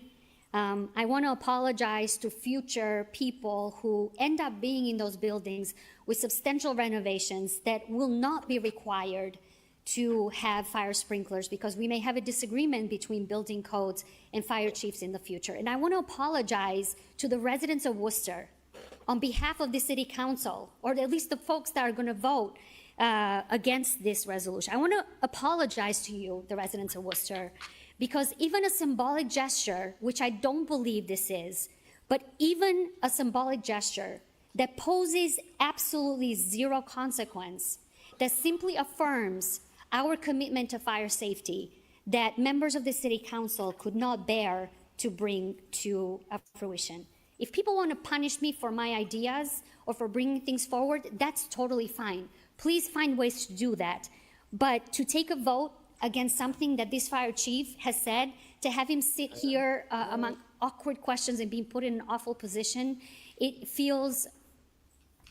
feel obligated to apologize to the hundreds of residents after the Washington fires who begged me to do whatever I could. That's why they elected me, who were the inspiration for this. And I want to apologize to Captain Bull of the fire department for taking the time to talk to me, to educate me, to tell me all about this law. The person who does this work in the front lines along with the fire chief, I want to apologize because the one time that this city council could have come together on such a simple measure, even if it's symbolic, to affirm our commitment to Worcester residents and firefighter lives, we decided that we didn't want to do it.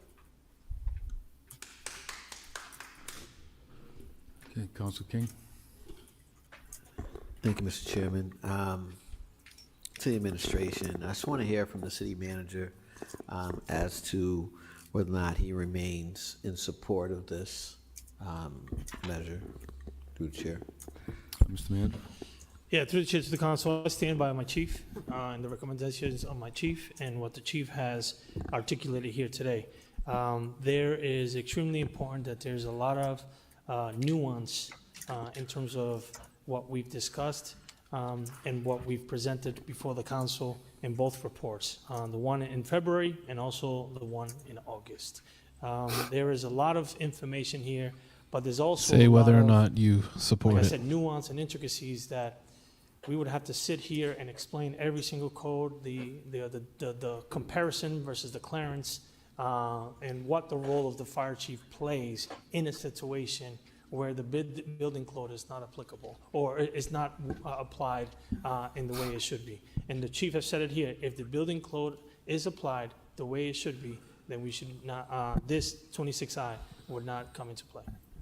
And through the chair, if you could speak to... He did not say whether or not he supports it. Section 261. I'm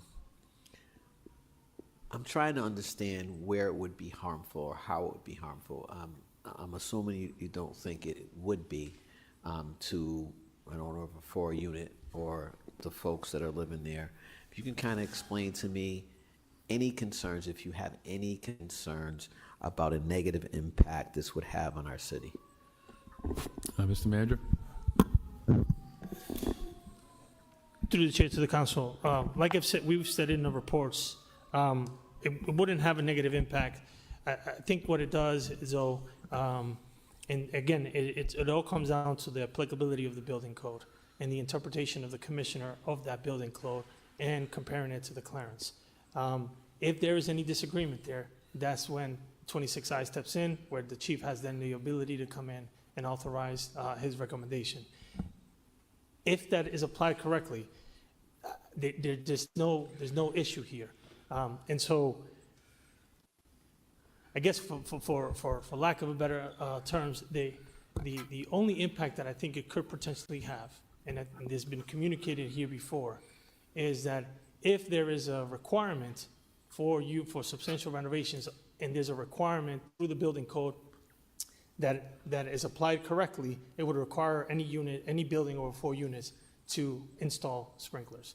And so that's a cost to the actual property owner that has to install this, but it's only for the substantial. Now, there's been questions about, am I changing the bathroom? Am I renovating the kitchen? Am I renovating, a small section of my property? Does that then trigger the sprinkler? And it doesn't, right? And if the building code is applied correctly, I think Donna should have got into the those race moments too. would not apply. However, substantial renovations, when you look at that, or the categories that are required within the building code, it lays out what triggers the opportunity to have a sprinkler system. Thank you. This is clearly an additional safety threshold that could be brought in play if necessary. Our fire department, I think, is distinguished, and I stand by those professionals. I will say for the record, Mr. Chairman, I have spoken to a number of property owners, general contractors, and what they asked me was, what is the council arguing about? A lot of this, as mentioned, even by the chair of the committee, is potentially already covered. So if there's an opportunity to have an additional threshold of safety applied. If there is some sort of discrepancy, it certainly makes sense to move forward, Mr. Chairman. Thank you very much, and thank you for the clarification, Mr. Manager. Thank you. Councilor Russell? Mr. Chairman, when this item was first presented to us, I had private conversations with the chief, with the manager. Oh yeah, I had didn't see that before on the.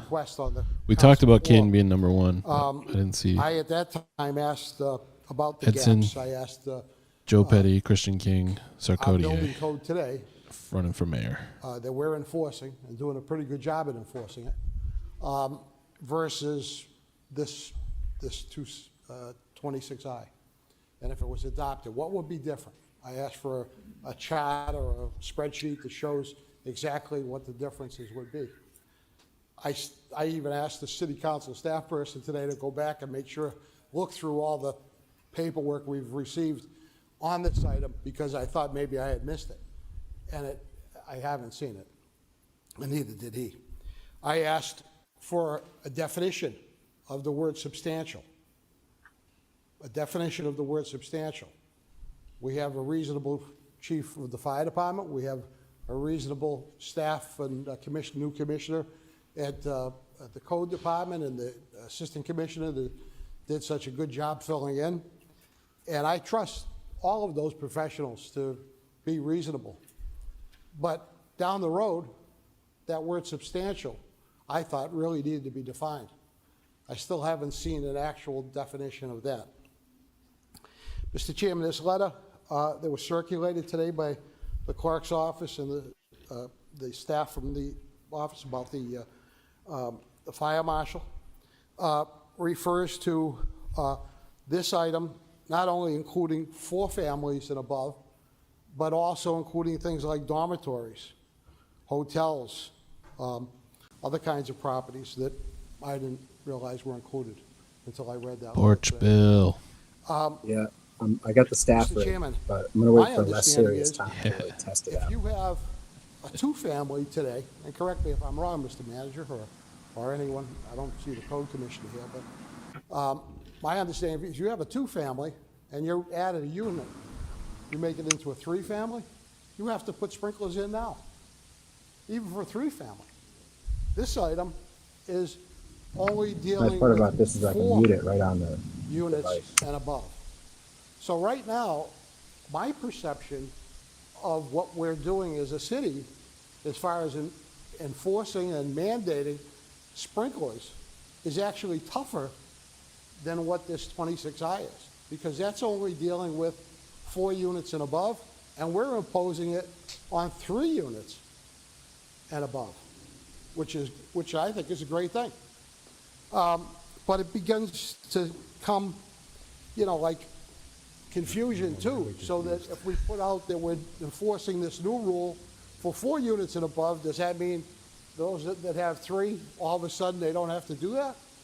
Because right now, the code department and the fire department is being strict and telling them that they have to put sprinklers in. Well, and Epic, it sure substantial does look in like that I'm case, peering I've out of a heard window of City Hall. from property owners and from people in the real That's estate awesome. industry, it's been down to the studs kind of thing. Hello, like peasants. if you're doing like the manager used the Yes. example Have of your a little bathroom help to renovation or a kitchen I'll be collecting renovation, my that kind of thing. coins That would from your be- it would be like excises. if you had a bad fire and you stripped What the if we house put you up down to the here? actual No, it's too studs and you small. had to rebuild the whole thing. I actually did that myself in my business for a single-family house, and I know that's harder than building a new house. And those rules, all those new rules kick in, including the sprinklers for 3 While units you're and above. slaving away, I'm So having I have no comp problem supporting the lunches with committee's John Piccolo in suggestion, various their Shrewsbury Street recommendation establishments. of filing this. I think that the city staff, the fire department, and the code department is doing a very good job now. Plutonium, And- don't and do the it. way I'm reading it, it's Don't actually do a it. stricter interpretation because of the lower units. Maybe I'm wrong, maybe I'm misunderstanding it. If I am, we can take it up again. At some Don't do it. other I'm time getting in off the future, video. but, I'm ready to support. Don't worry, I'm still chirping. Get yourself a nice pack of Zins instead. Oh, I got some of those toothpicks. Yeah, just I was quickly, going to try them tonight, April but then I 1st forgot all about this it till year, right now. 2025, we submitted a memo to council where Just we be gave careful. our current Everyone policies, the close impact of those just adopting burn right through my section lips. 26I. It talked about what substantially rehabilitated units are versus substantial renovations and the difference between both. And then also the application of the McLaren standard as well. So we've tried to be as forthcoming and give as much information as we can to the council and the public and understanding, because like I said earlier, there's a lot of nuance when it comes to the building code, but I do agree with Councilor Russell in terms of his interpretation of the current building codes and the requirements of the building codes, which are pretty stringent. Chairman, just as a follow-up to the manager, aren't we doing sprinklers for 3 units now? If somebody builds a new 3-unit, or if they rehab down, down to the studs, isn't that? Yes, yes. We are, so Yes. we're actually doing more than just the 4 units. We're doing Correct. 3 units. That's as well. correct. All right, thank you. Thank you. Councilor Bergman? Again, I don't like comparing whose side people are taking, because I think we're all on the side of every resident in the city of Worcester, whether they're a tenant or whether they're a property owner. But a statement was made earlier. I know this is. Oh, shut up. You don't think that even a little bit. Such You've a never thought that fucking once in your baby. life. You've So, never thought that if I once may in have the your chief fucking back in the seat. Chief?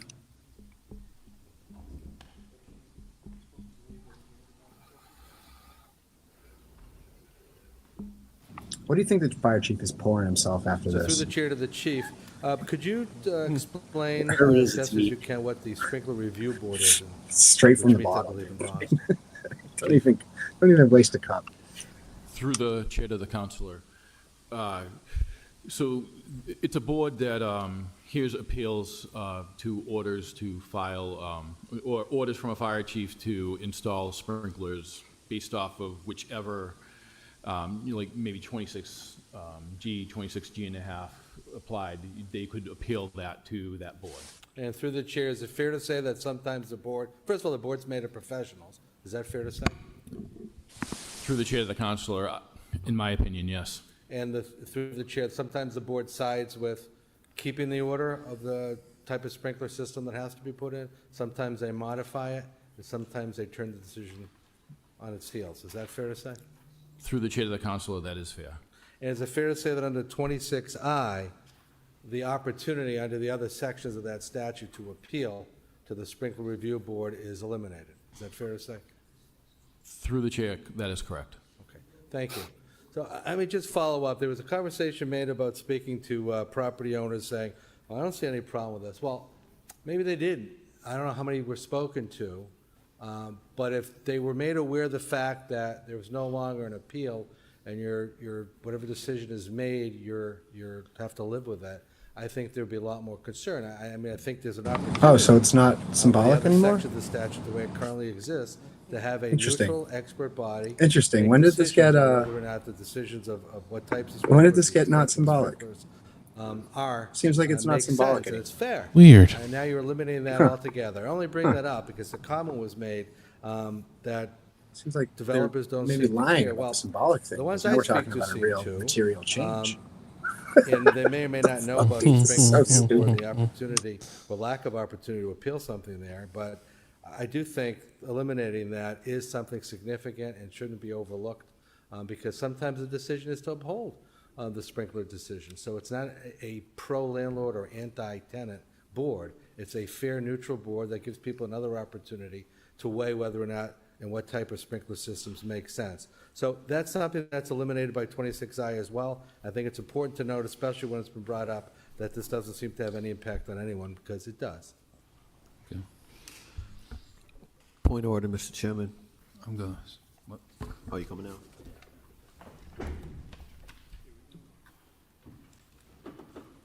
Well, old swing vote Joe, come and let us know how he feels. This is when we know if it fails or passes, pretty much.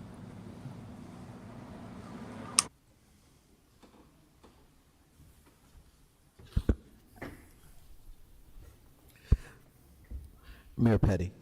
Thank you, Mr. Chairman. I think the intent of everybody's in this council is good. Everybody wants to see the safety of our citizens. Everybody wants to see the safety of our firefighters.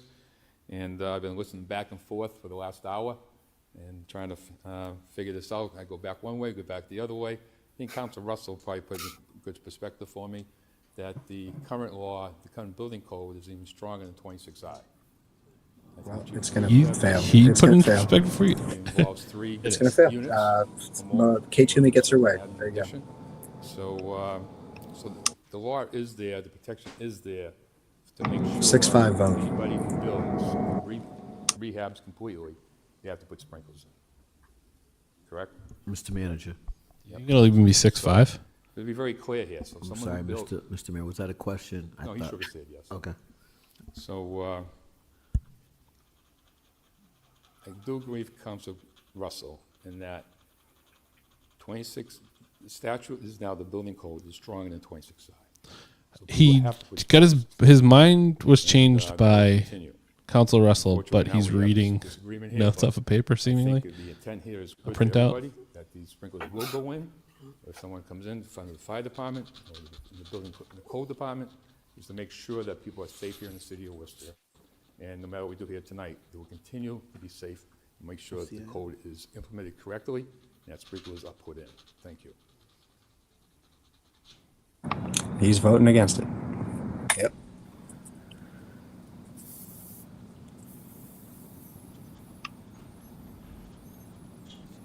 Point of order, Mr. Chairman. I think it's 4 yeses Yes, I do. tops. Just for clarification, I think some folks might be a little confused. Yeah. 2 questions to the procedurally. Question number 1, the motion to file, is that accurate that it's only on filing a piece of paper, an item? That's included a lot of stuff, including a recommendation, but that's the motion. Question number 2, procedural. Is there any motion on the floor that's being voted on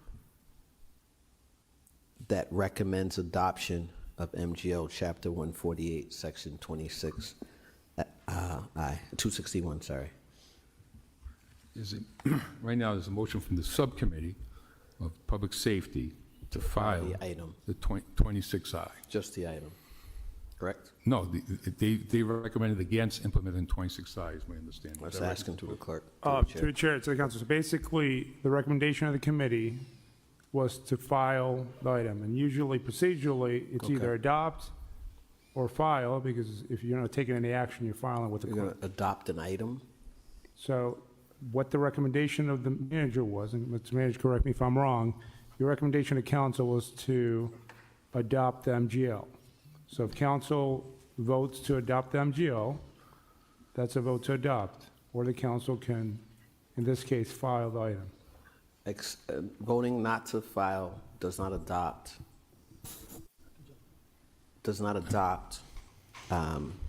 Mass General Law, Section 261, correct? Correct. Correct. Sure. Mr. Manager? I just want to jump in really Chapter quickly. 148, sorry. The item that the committee has voted on is the item that we submitted to the council recommending the adoption, and that was February 4th, 2025. That actually has the order of if the vote of the council is to vote for it, that's the item in itself. Thank you. Again, I thought we had established procedurally that there was no action taken on adoption in committee. Is that accurate to the chair, procedurally? There was no action on an, or motion to adopt. I know, I just want to make So, sure. People through are the chair, to confused. the- People are watching are confused. We need a clear answer so people understand why they're taking a vote to file an item, or we're taking a vote to vote against adopting this section 261 of Chapter 148.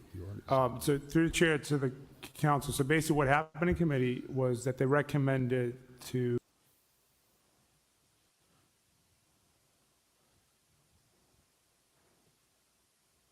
file the item and the order inside the item.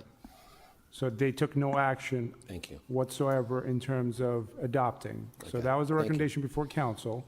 So if the council affirms the recommendation of the committee, which is before you right now, Got it. that means the item goes back to the manager and it's moot. Thank you. Motion to adopt, Mr. Chairman. Ooh, all right, that's cool. Does that supersede a file? Councilor Hida? Thank you, Mr. Chairman. Through the chairman to the administration. I need a No, Robert's right? rules person. Obviously, we've been working with the rental registry. Do we have an idea of how many three-deckers we have in our city? How many What an three-deckers? unhelpful question, Louis. Yep. How many three-deckers do we have? An idea, ballpark figures. How many three-deckers do we have? Right. Anybody What's wanna this throw a number fucking out there? trivia? To the chair, to the council, that's where we feel strongly that the rental registry will provide a lot of that information. Okay. Currently, right now, we don't have, it'd be tough for us to be able to provide that kind of data to you. So there's no policy in place, though, right, to have them, for them to have any sprinklers as of right now? Anyone that are, there's no new ones, so anyone, any three-decker that's in our city now? So any current existing three-deckers. City councilors will not understand be what they're required voting to on put challenge. sprinklers.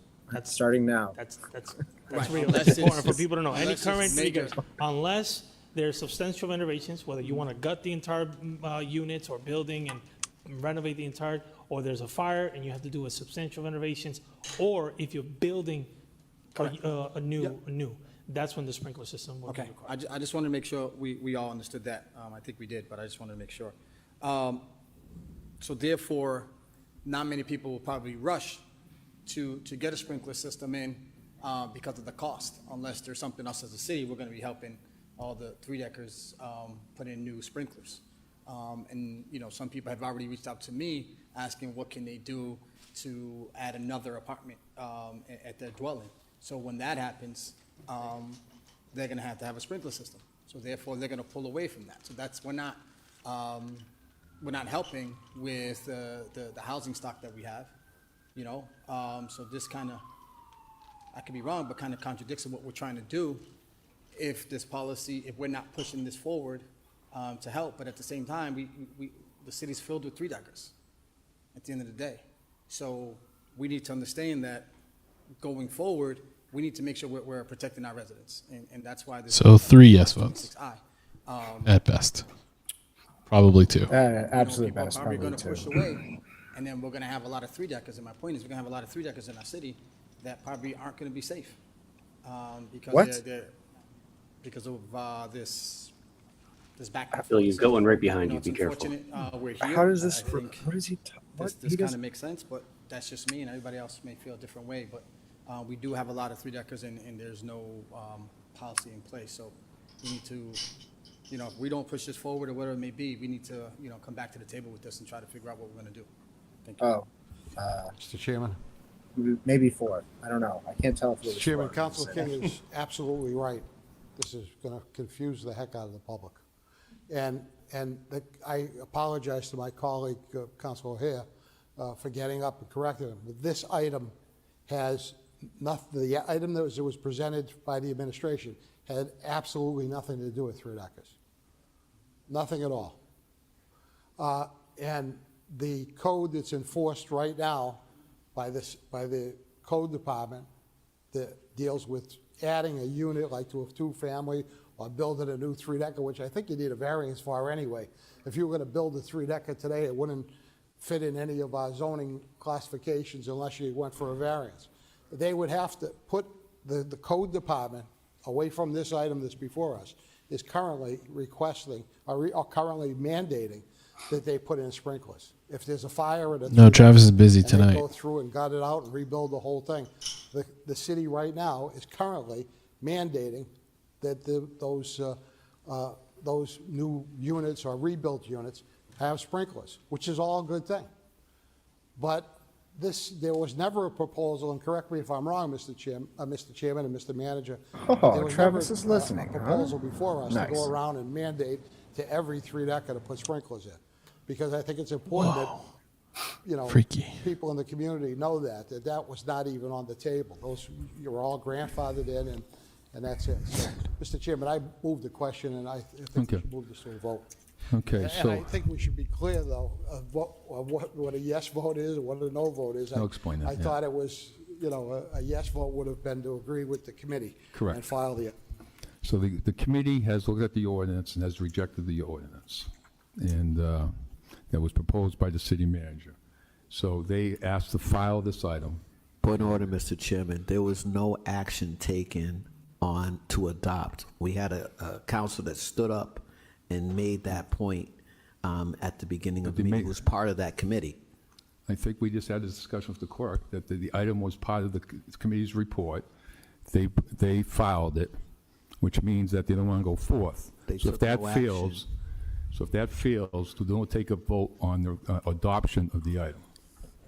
So, Mr. Chairman, is that your ruling? yes. Okay, Mr. Chairman, I don't know what the process is, but I contest the ruling of the chair. It's very clear. There was no action taken in committee relative to adopt. As the counselor stated, his understanding was that there was an action taken to file the item to bring it to committee.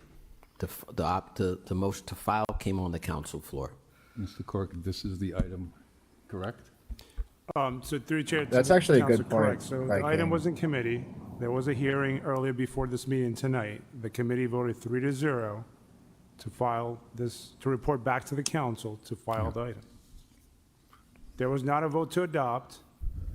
It was a vote to bring back to council in the negative. And when you usually file an item, it goes in the clerk's waste basket. Okay. So to That's not contest the accurate. vote, you That's need not a- accurate. need 8 votes, right? I'm sorry, Mr. Chairman. If you're looking for the point of order to contest the rule of the chair, I can read you the rule. But I think you need 6 votes or 5 councils to buy in.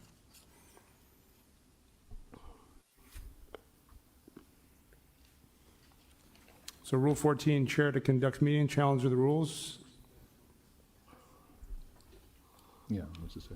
So basically, the chair shall preserve decorum and order, and may speak to points of order in the presence of the members, shall decide all questions or orders, and shall interpret the rules as necessary to conduct the business of the city council. Any ruling of the chair shall be subject to an appeal to the city council made by a motion of any council. So in this case, it's Councilor King.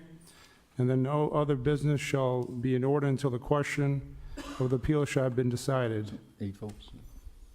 So the vote, a roll call shall be decided in the affirmative unless the majority of the votes are the contrary. So you need 6 votes. 6 votes. Mr. Chairman, Okay. I'll withdraw that motion. Okay. We don't have the votes here. But again, just for clarification for the public, there was no action taken on the recommendation to adopt. And my objection is that it continues to be presented as such. And I also have a motion on the floor to adopt. Yeah, okay, if that will be mute, if this passes, then we'll go to that. Okay. Separate item. I've been There's not doing a this for a mo- number of Mr. years. Chairman, The council, the- Mr. Chairman, there's not We're an done. order We're to moving not on. adopt. The- It's not on the floor. They made the motion to file the item, correct? Which is the adoption to say no. They didn't even vote on an adoption in committee. There's no motion to adopt in committee. Well, the clerk Okay, disagrees. fine, it's fine. Let's just move the question, that's fine. Okay, so a yes vote would agree with the committee's recommendation, and a no vote would not. Does anybody understand that? Okay, so a yes vote would agree with the committee's recommendation, and a no vote would not. Roll call. Councilor Bergman? Yes. This is Councilor so Calorio? pathetic. Yes. Councilor Agia? No. Councilor King? No. Councilor Mauro Carlson? Yes. Councilor Nguyen? Councilor Ojeda? No. Councilor Pasillo? No. Councilor Russell? yes. Councilor Toomey? And Mayor Petty. Yes. So that makes the other one mute. and Motion to we- reconsider. That makes the other So- one mute. You fucking dickhead. Okay, Mute. motion to reconsider. Roll call. Fuck Joe Petty. Fuck Joe Petty. Like, what the fuck? Councilor Bergman? I No. can see, Councilor there's Calorio? no better, Councilor Agia? Councilor King? you know, No. Councilor Mauro Carlson? reasoning Councilor Nguyen?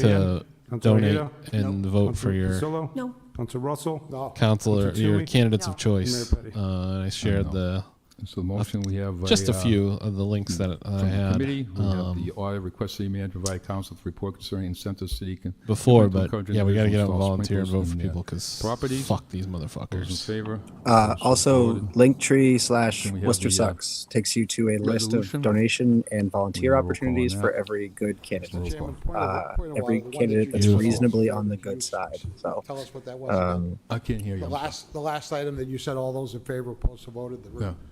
Can you repeat that, please? Oh, sure. Just for clarity. This was handed out, I think, to everybody, was it? Yeah, Mr. Chairman, so that was the chairman's order out of committee, which we handed to the council. I think that was the first vote, and now the mayor is asking for a Thank roll you. call on the resolution. Thank you. Okay, request city, we're all set on that then? Okay, so now the resolution, we need a roll call. Council Bergman? Yes. Council Calorio? Yes. Council Agia? Council King? Yes. Council Carlson? Council Nguyen? Council Ojeda? Yes. Council Basillo? Yes. Council Russell? Yes. Council Toomey? Yes. Mayor Petty? Yes, and I guess we can file 16A. Those in favor, opposed, so ordered. percent turnout That 10, was the second percent report turnout by in 1/4 22, percent turnout in 9/2 20, percent turnout everywhere else. So that motion is to Significantly file, you less than said? 10. Yeah. Opposed. Okay, so we should do a roll call. Mr. Chairman, apologize, point of order. Which item are you addressing? We are on the 16A, which is the second report by the chief. So the motion to file. Yes, Okay, thank you. roll call. Council Bergman? Yes. Council Calorio? Yes. Council Agia? No. Council King? No. Council Carlson? Council Nguyen? Council Ojeda? No.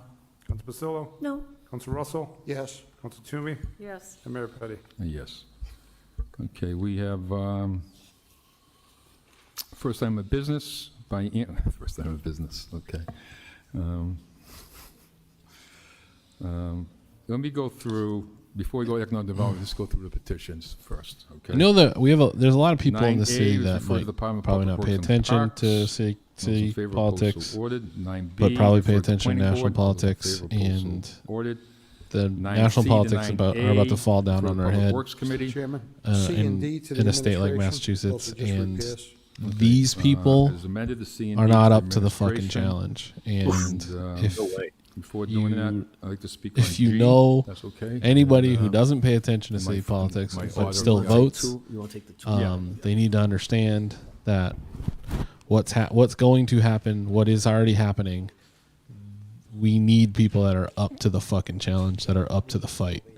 And I just don't know how you could, think that Donald Trump is a problem and then vote for Joe Petty. There just doesn't, those two things don't fucking match up.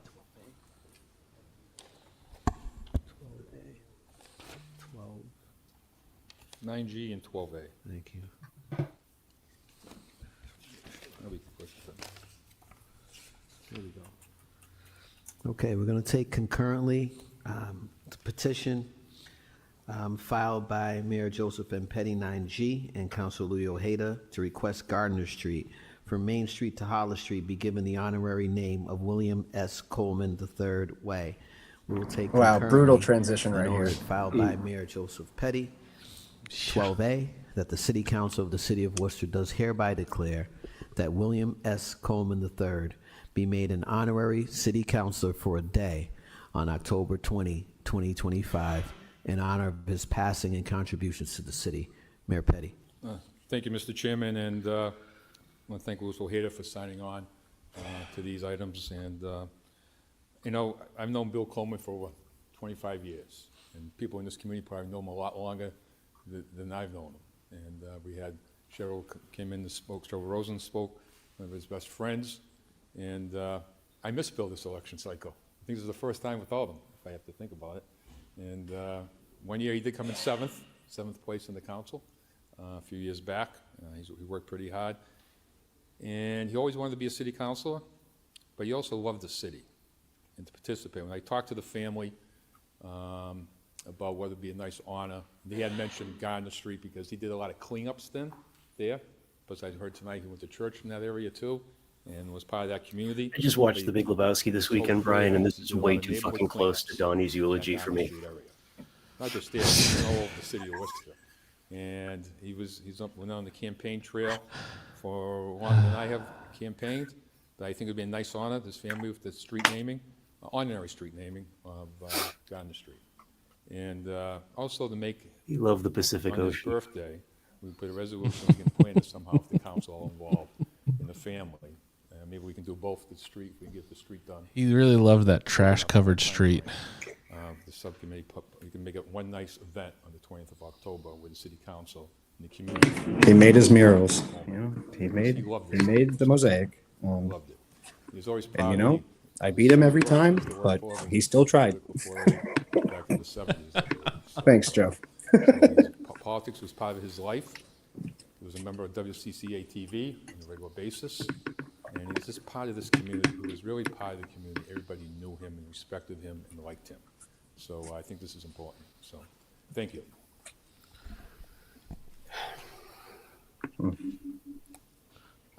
Counselor at Large, Donna Colorio. Thank you. I've known Bill for, I was trying to think back when our kids were like 2 and 4, and his kids were a little bit older. He rented an apartment for my family, and we became friends, him and his wife, ex-wife, and the kids used to play together. And I remember we had a really, we had a nice friendship going there. And then when I got involved with politics, Bill was right there wanting to, kind of coach me and talk to me about it and understand where my views were coming from. And we always remained friends, whether we disagreed or agreed on issues. And our recent bonding in the last 10 years was at the Goodwill. Every time I turn around, I see Bill at the Goodwill, and we would bond there, and we talk about what we're buying and what we're not buying, and then we talk a little politics there, and we always remained very civil, very friends, and he will be truly missed. Thank you. We were civil. So, wow. Council King? It's fucking Thank you, Eddington Mr. ass Chairman. eulogy right there. I want to begin by thanking you for this measure, these orders and petition, and Councilor Ojeda. I know at the funeral, I think someone was talking about doing exactly this for Mr. Coleman and his family and friends and community. I just want to say, I've said a lot about Mr. Coleman, but it was always an honor any time that I had the opportunity to remind him that he was one of the shoulders that I stood on. And, as a young person who appears. only looked at the paper in high school, Damn. Council Hayden might be able to Look at this guy. understand this, was Look, at the box. you guys look scores, like saints with that see light behind you. Who did what in basketball games here in the city. Saint Chungo. What was going on in Central Mass basketball.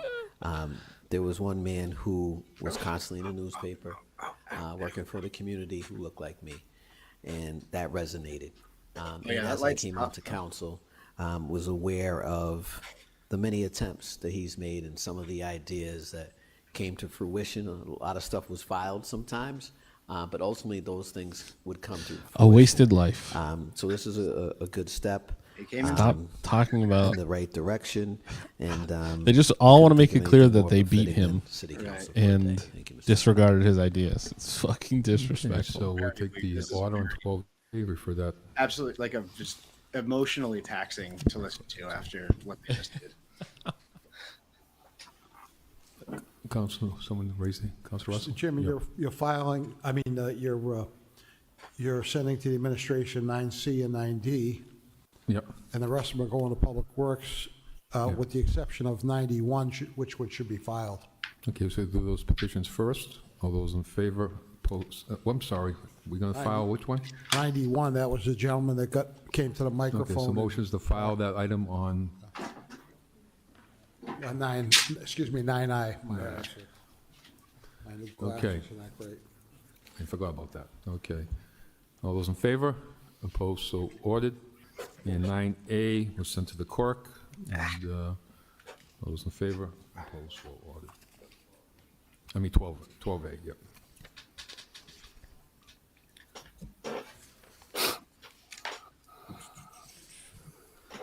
Councilor Carlson?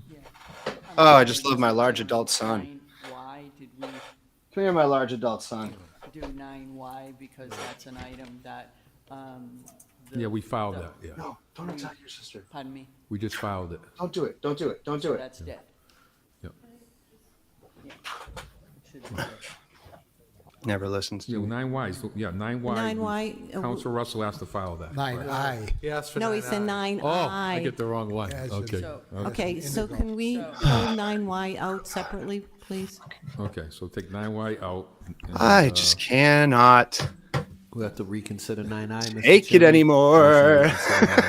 We already filed it. Okay. We're going, we're going to reconsider. 9Y.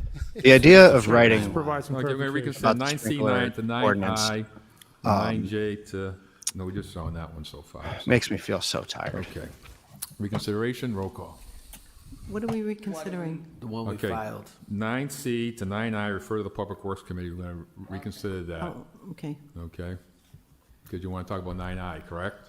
No. No. I asked to Oh talk my God. about Okay. 9Y. So, Mr. Chairman, if I my can provide some The clarification. individuals are here who live on the street, who spoke about this item being filed. Okay.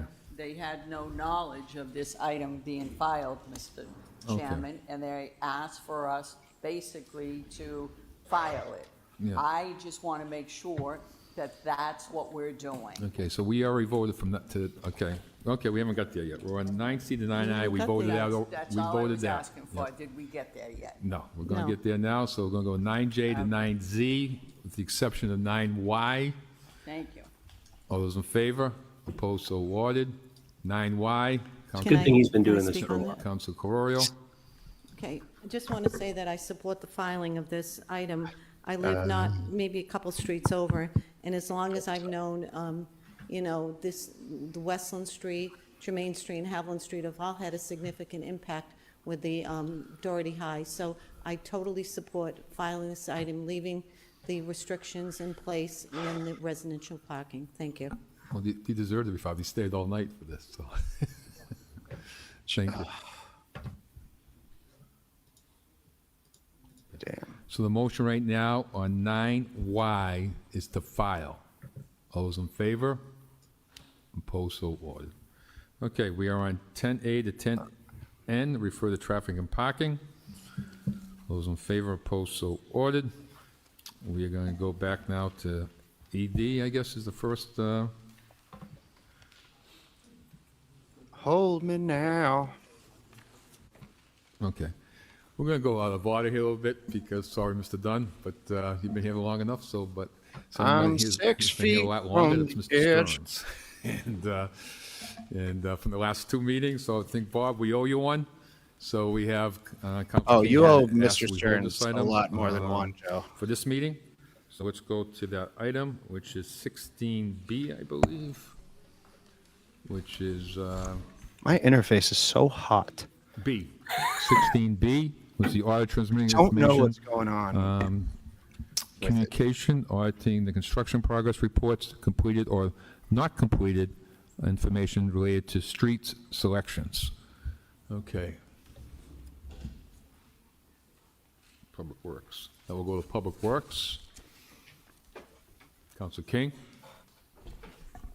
Thank you, Mr. Chairman. I certainly thank the auditor for the work that's been done here and the recommendations. If we could just, since you've been sitting here, just a couple of questions through the chair to the auditor. This particular matter. My toxic trait is I think I was could an pick that audit cat of, up. Construction and progress reports that had not, well, progress reports including affirming the fact that there was Plutonium Shores. a extended Oh, period of time, 5 years, where during that 5 years, 60 months, only 8 monthly reports were received here. In 2023, it moved over to an online system, and those progress reports, 60 that should have came to the council over 5 years only came 8 times.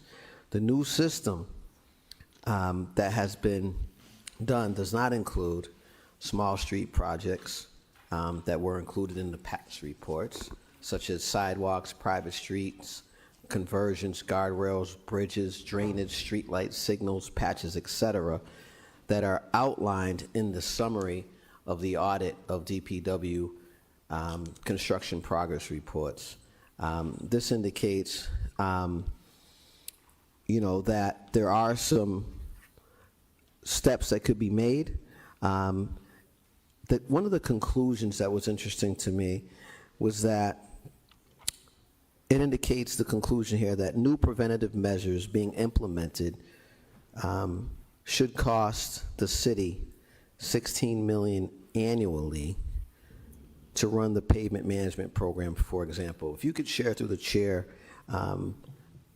that conclusion as it relates to the current annual cost that the city projects in its budget for that work. Thank you. Through the chair to the councilor, the department departments of DTM and DPW came out with a report in March with the program, or the pavement management program. And in the report, they estimated an annual cost to either keep the current process of repairing streets. Can't unring that bell. And what it would cost to maintain the current conditions of the streets, what that would be. They estimated, I think, $30 million. They had described the various preventative maintenance measures that they're wanting to implement and have started to, and it should reduce the costs and extend the life of the streets. They estimated $16 million to keep the same condition in 5 years. I think it was a 70 PCI of the current condition, which is fair. I believe that they want to increase and allocate $19 million a year to try to increase that index to a higher level. Thank you, Mr. Manager. Could you speak to that projected savings that your new efficiencies will achieve, the 31 million versus the 16, through the chair? To the chair, to the council, part of the pavement management program, we try to understand the levels of PCI the current city is in and what we could project out over a number of years. If we were to replace every street within the current practice, which is wait till the street deteriorates, we basically mill the street over and then replace it and resurface it to its entirety brand new state, it would cost us on an annual basis, an average of about $30 million. The pavement management program is to create preservation mechanisms and new technologies in which we can prolong the actual roads to try to minimize the actual cost, but also at the same time preserve our roads a little longer. And so we've started some of those efforts this year, and a part of those efforts, and to be able to also increase at a level of PCI, we recommended as part of this budget process the max, which is the $19 million. And that $19 million is monies that we currently, within our current infrastructure, the way we spend our dollars, we've been able to move around to be able to fulfill that recommendation from the pavement management program. Thank you. And could someone speak to the audit's findings of projected and selected repairs and projects that were not completed? So in here, there's a number of years where district councilors and other prioritization had occurred, and there was requested, and those things didn't occur. I know some due to delays and et cetera. If you could speak to that discrepancy so the public can understand to what degree we are meeting the expectations. Sure. If you could just refer to what page it is, if someone's following along, if you could share the page that you're referencing. Sure.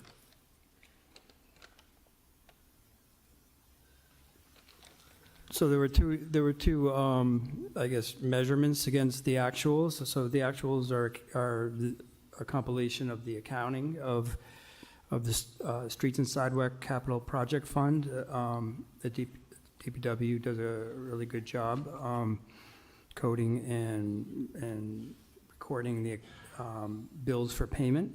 This is a compilation of the streets and the exhibit of all of the work done in the 5 years, or the bills paid. I used that report, or I created that report from the accounting system of the bills attached. One of the recommendations was looking into creating the data live with each bill, so this could be generated relatively easy and efficiently. I used this to cross-check to the approved district residential council streets, just to see if there were any that were not completed. And in the FY 21-22 program, I believe there were some streets that were not completed within the period, the FY 21 and 22, and even to this date due to underground utility holds.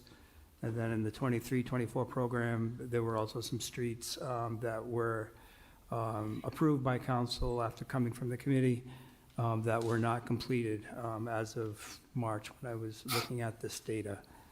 And then the other information, I was using the accounting by year. There was a 5-year compilation of the fund, was to compare the total spending on the street resurfacing to the benchmark set in the pavement management program, and in 25 they had spent 11 million. That's crazy. I hadn't heard that in South Mountain. The benchmark was at least 15 or 16 million. So it spent 5 million less. Is that what you're saying, through the chair? 5 or 6 million less. what? And they had commented in the report that it was due to some delays in, I believe, some bidding, and they expect to roll that over into FY 26, complete the projects, and carry the funds forward. So for the public, you could just reiterate, we had 15 million or so that we were expected to expend based on the projects, and we expended 11. Is that correct? That's correct. If you could speak to on page 2, the top paragraph in 2 bullets indicates that in fiscal 21-22, plutonium, it differs. Not selected. We usually run an average of 4 hours, I would say, in Some total. of which were approved 10 or more years earlier. But some can go on much longer than that. As well as fiscal 21-22. We've fiscal been 23, completionists about 24, it. those 2 Many bullets, and times. lastly on Watch page the 5 whole at the thing. bottom, DPW response And- indicates that street resurfacing selections. in You know, fiscal sometimes I'm 25, thinking maybe we do a change where that they were not received wanna keep watching until the this. summer of 2024, and what that impacts. there's other ways to keep You still watching. like that? Through the chair. But This was streaming for based a off long the time is report what issued by streamers the do. DPW So commissioner in we're basically preparing. true. early 2020. I was going true. through For various our- reports for the rest of our lives. where they had listed. You know, all of I Imagine being like finish 18 every doing book, no that. matter how much I Included on the hate it. report was a column with I the finish every petition. movie, no matter how much I noticed hate it. there were several I finish old every video petitions still game, on no the matter, report, no matter how much I and the hate it. street, And I hate this every was city a council report meeting, of- and I of will streets with finish low indexes like Yeah, 040 yeah. or them I tried all. swapping my mics out of boredom and despair to get a less clickety clackety in there. That was just an and observation, I a hate to comment I report made here. this has a that very they had high not been pitched. selected, and there was still Is that coming through? It's quieter, though. It's not as bassy. Camber, thank you for resubbing. Correct. Much appreciated. Thank you so much. The district selected streets, residential streets in 21 and 22. There were 6 streets that didn't have any costs when I went through the list of bills, and they were also due to underground utility holds that were causing delays even through today. 23 and 24 are similar. They had 21 streets that had not yet started. The response from the department did indicate that in 25, 26, coordinating between DTM and DPW and with utilities, that they filtered out the streets that they, on the list that they would provide to district counselors, have come down from having utility holds, and they expect the 25, 26 program to be, to hit more of the targets.